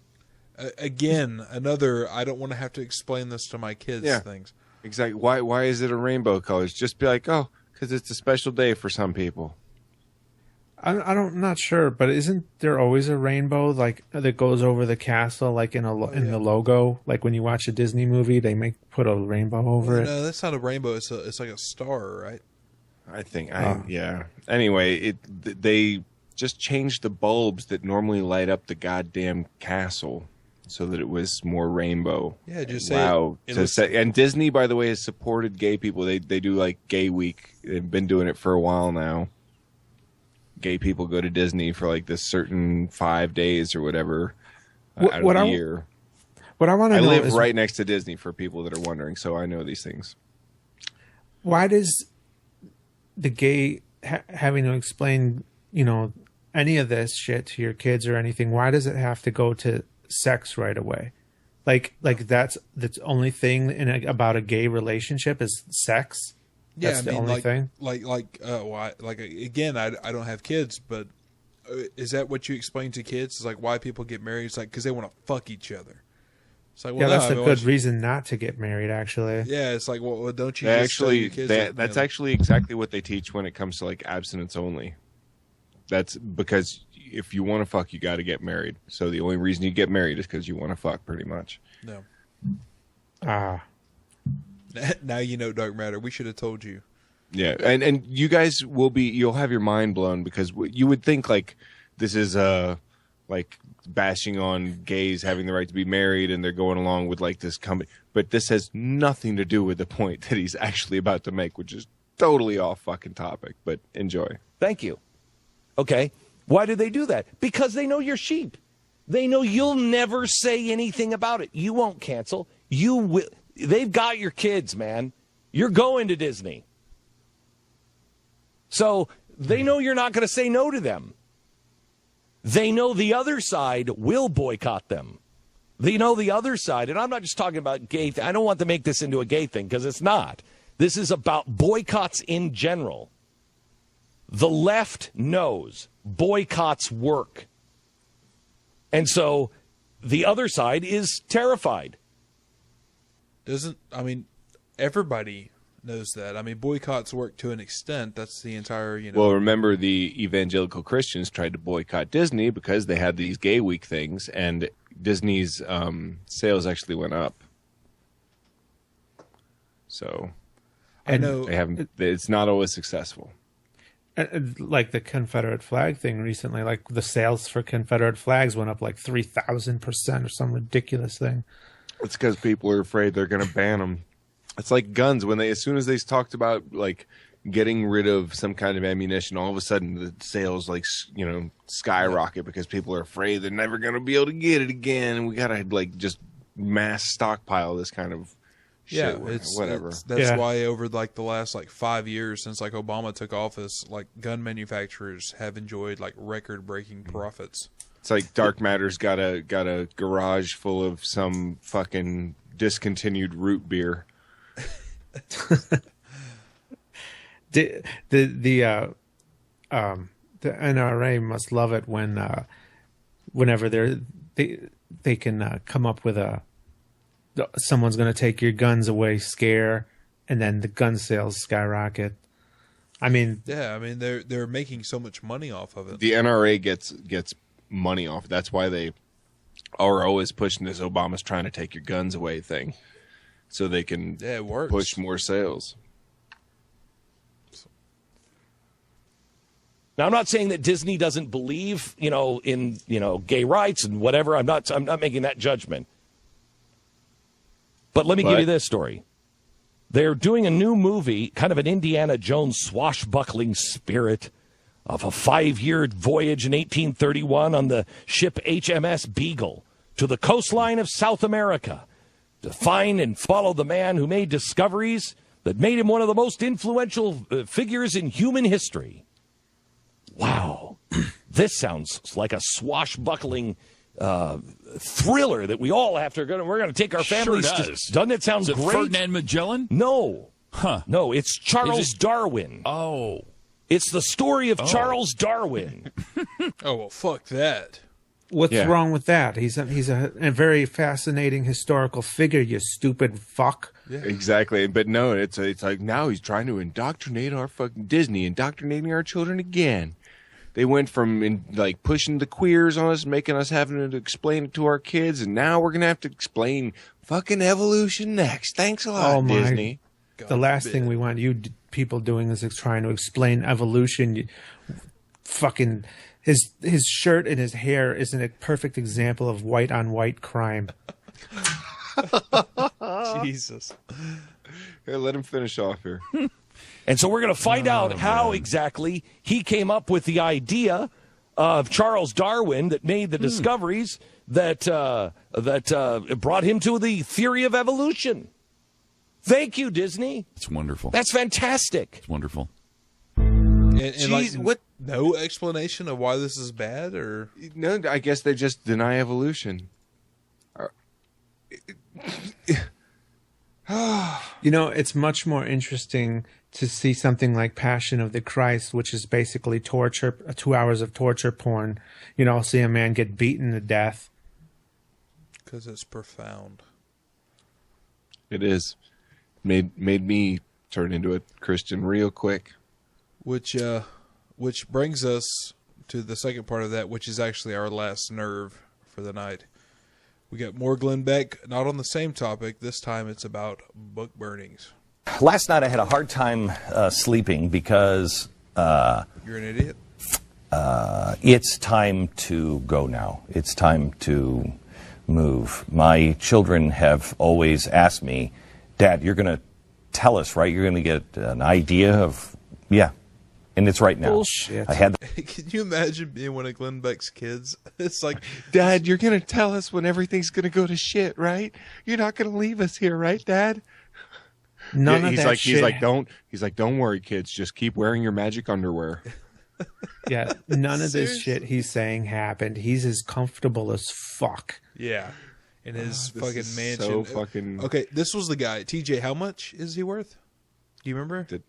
It was a couple $100 million. Yeah, it was like two something. Yeah, he's supposedly makes I think it's $250 million is net worth, but he supposedly makes $90 million a year. So that would mean that he has a terrible job of saving any of this money. Because he's been doing it for a while, and if you're making like he's not even making as much as he used to.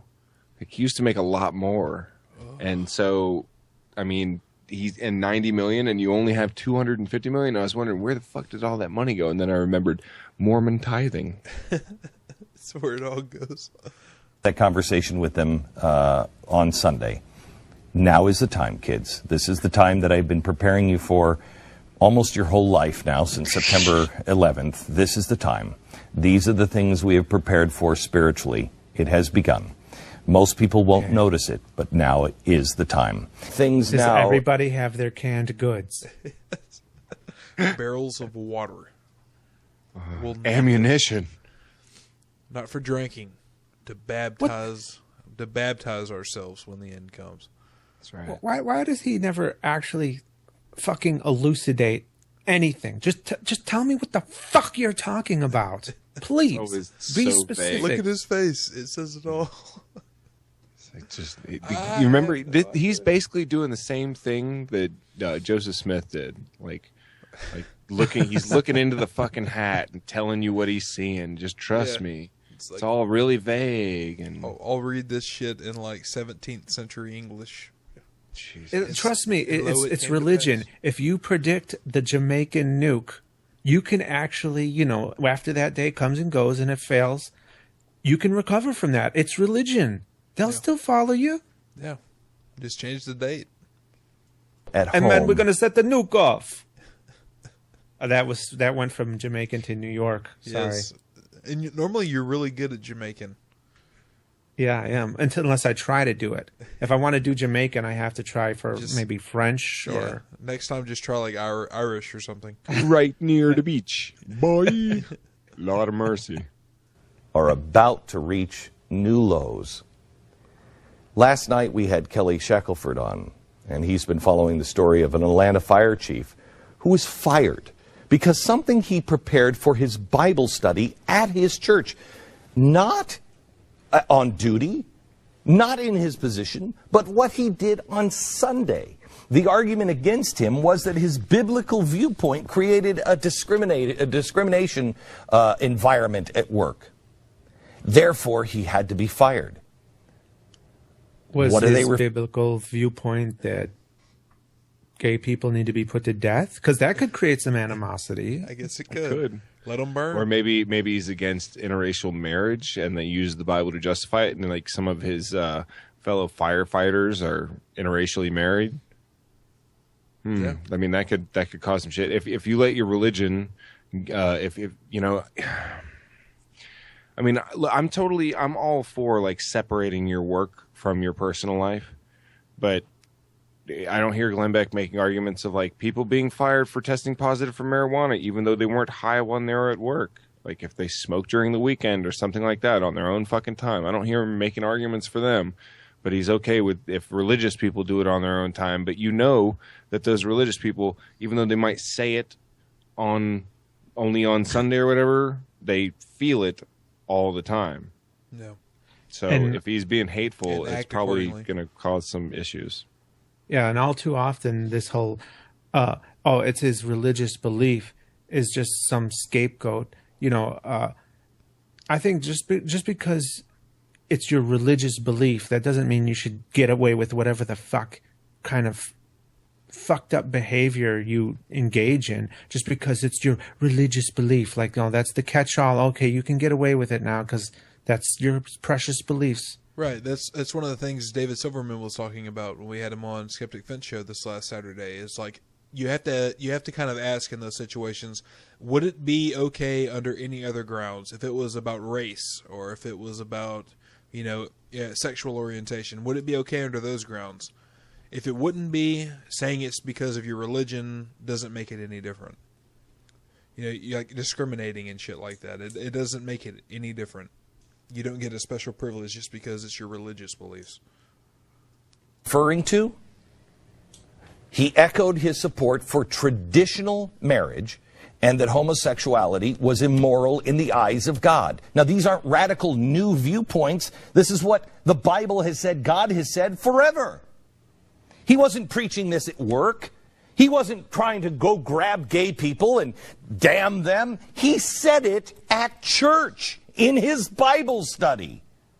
But also, I'm kind of curious what his take is on people that, for instance, will maybe have like a coworker or whatever as like a friend on Facebook or something, and they'll say something or they'll post something, and then they'll get fired at their job because of situation. You ever heard about stuff like that?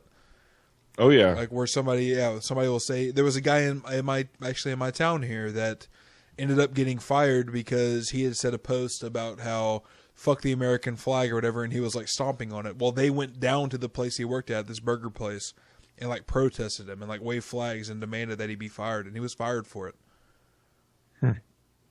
So I'm kind of curious what their take is on that. I mean, of course he's trying to make it into like well, this is what'll happen.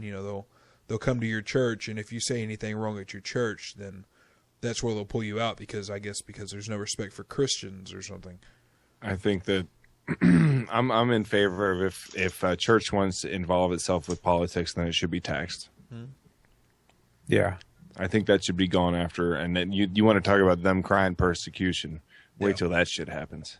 Oh, man. Or if that shit was to ever happen. Oh, my God. They would And also flip their shit.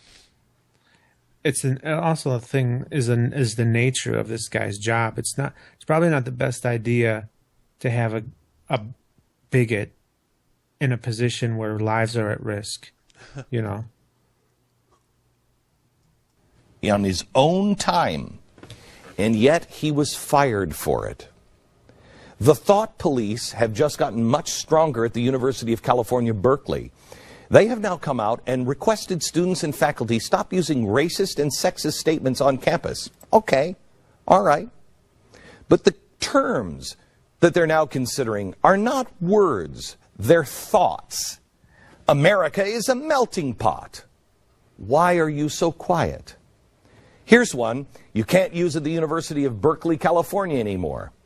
I believe the most qualified person should get the job.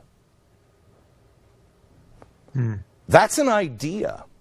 When you get down to banning ideas, the next step is banning books. At Berkeley, they now say ideas need to be banned. First step, they soften the ground. Biblical views can get you fired. Expressing the idea of merit is bad. What's next? I will tell you. Book burnings and re-education and death.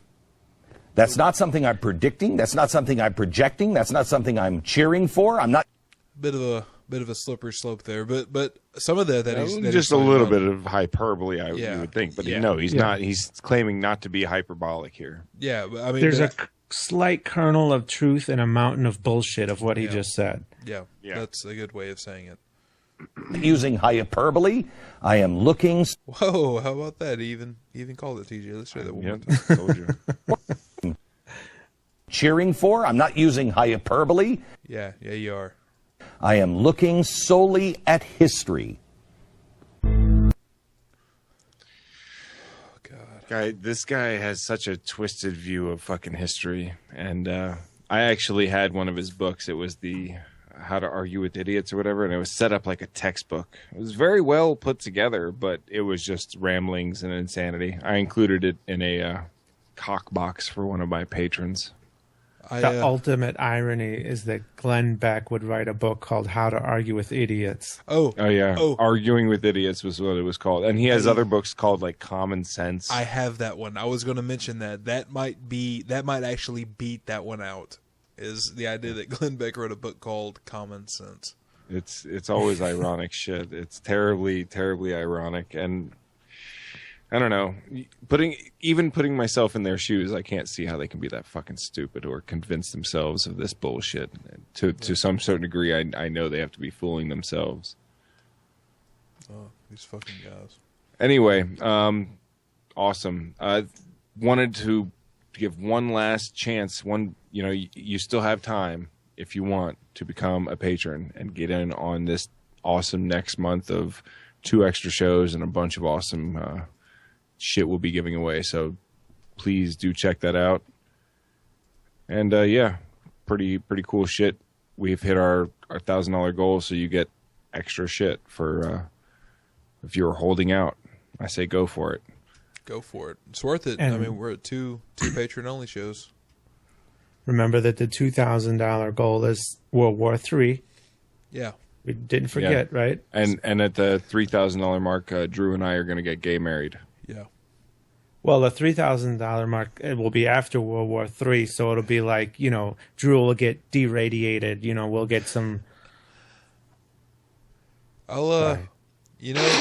Depending we'll get Drew some what do you call them? A Geiger counter. Never mind. Shut up. Jesus. Go ahead, at least he wasn't like, and then we'll get them a Geiger counter, boy. Yeah. Lord of mercy. Rad-X, that's it. Thank you, Paul. I'm gonna see what kind of insurance TJ has. If it's better than mine, then we'll get married. He'll be able to take care of me. Nice. It sounds to me like you might have better butcher insurance. I got Blue Cross Blue Shield, so it might work. Drew's insurance is butchering him. Getting butchered. Mine's a little fishy. Jesus. And at the $4,000 goal, might we expect to see a little cock, Drew? A little cock, Drew. Yeah. You won't be seeing it for me. He'll PM you a pic. Yeah. I'll send you some dick pics, Dark Matter. Oh, shit. Yeah. All right. Awesome. Yeah. Well, thank you, everybody, especially our patrons and Dark Matter, for showing up. And I guess we will see you guys next Tuesday. Yep. All right. Thanks for having me. Yep. Same goddamn time, same goddamn channel.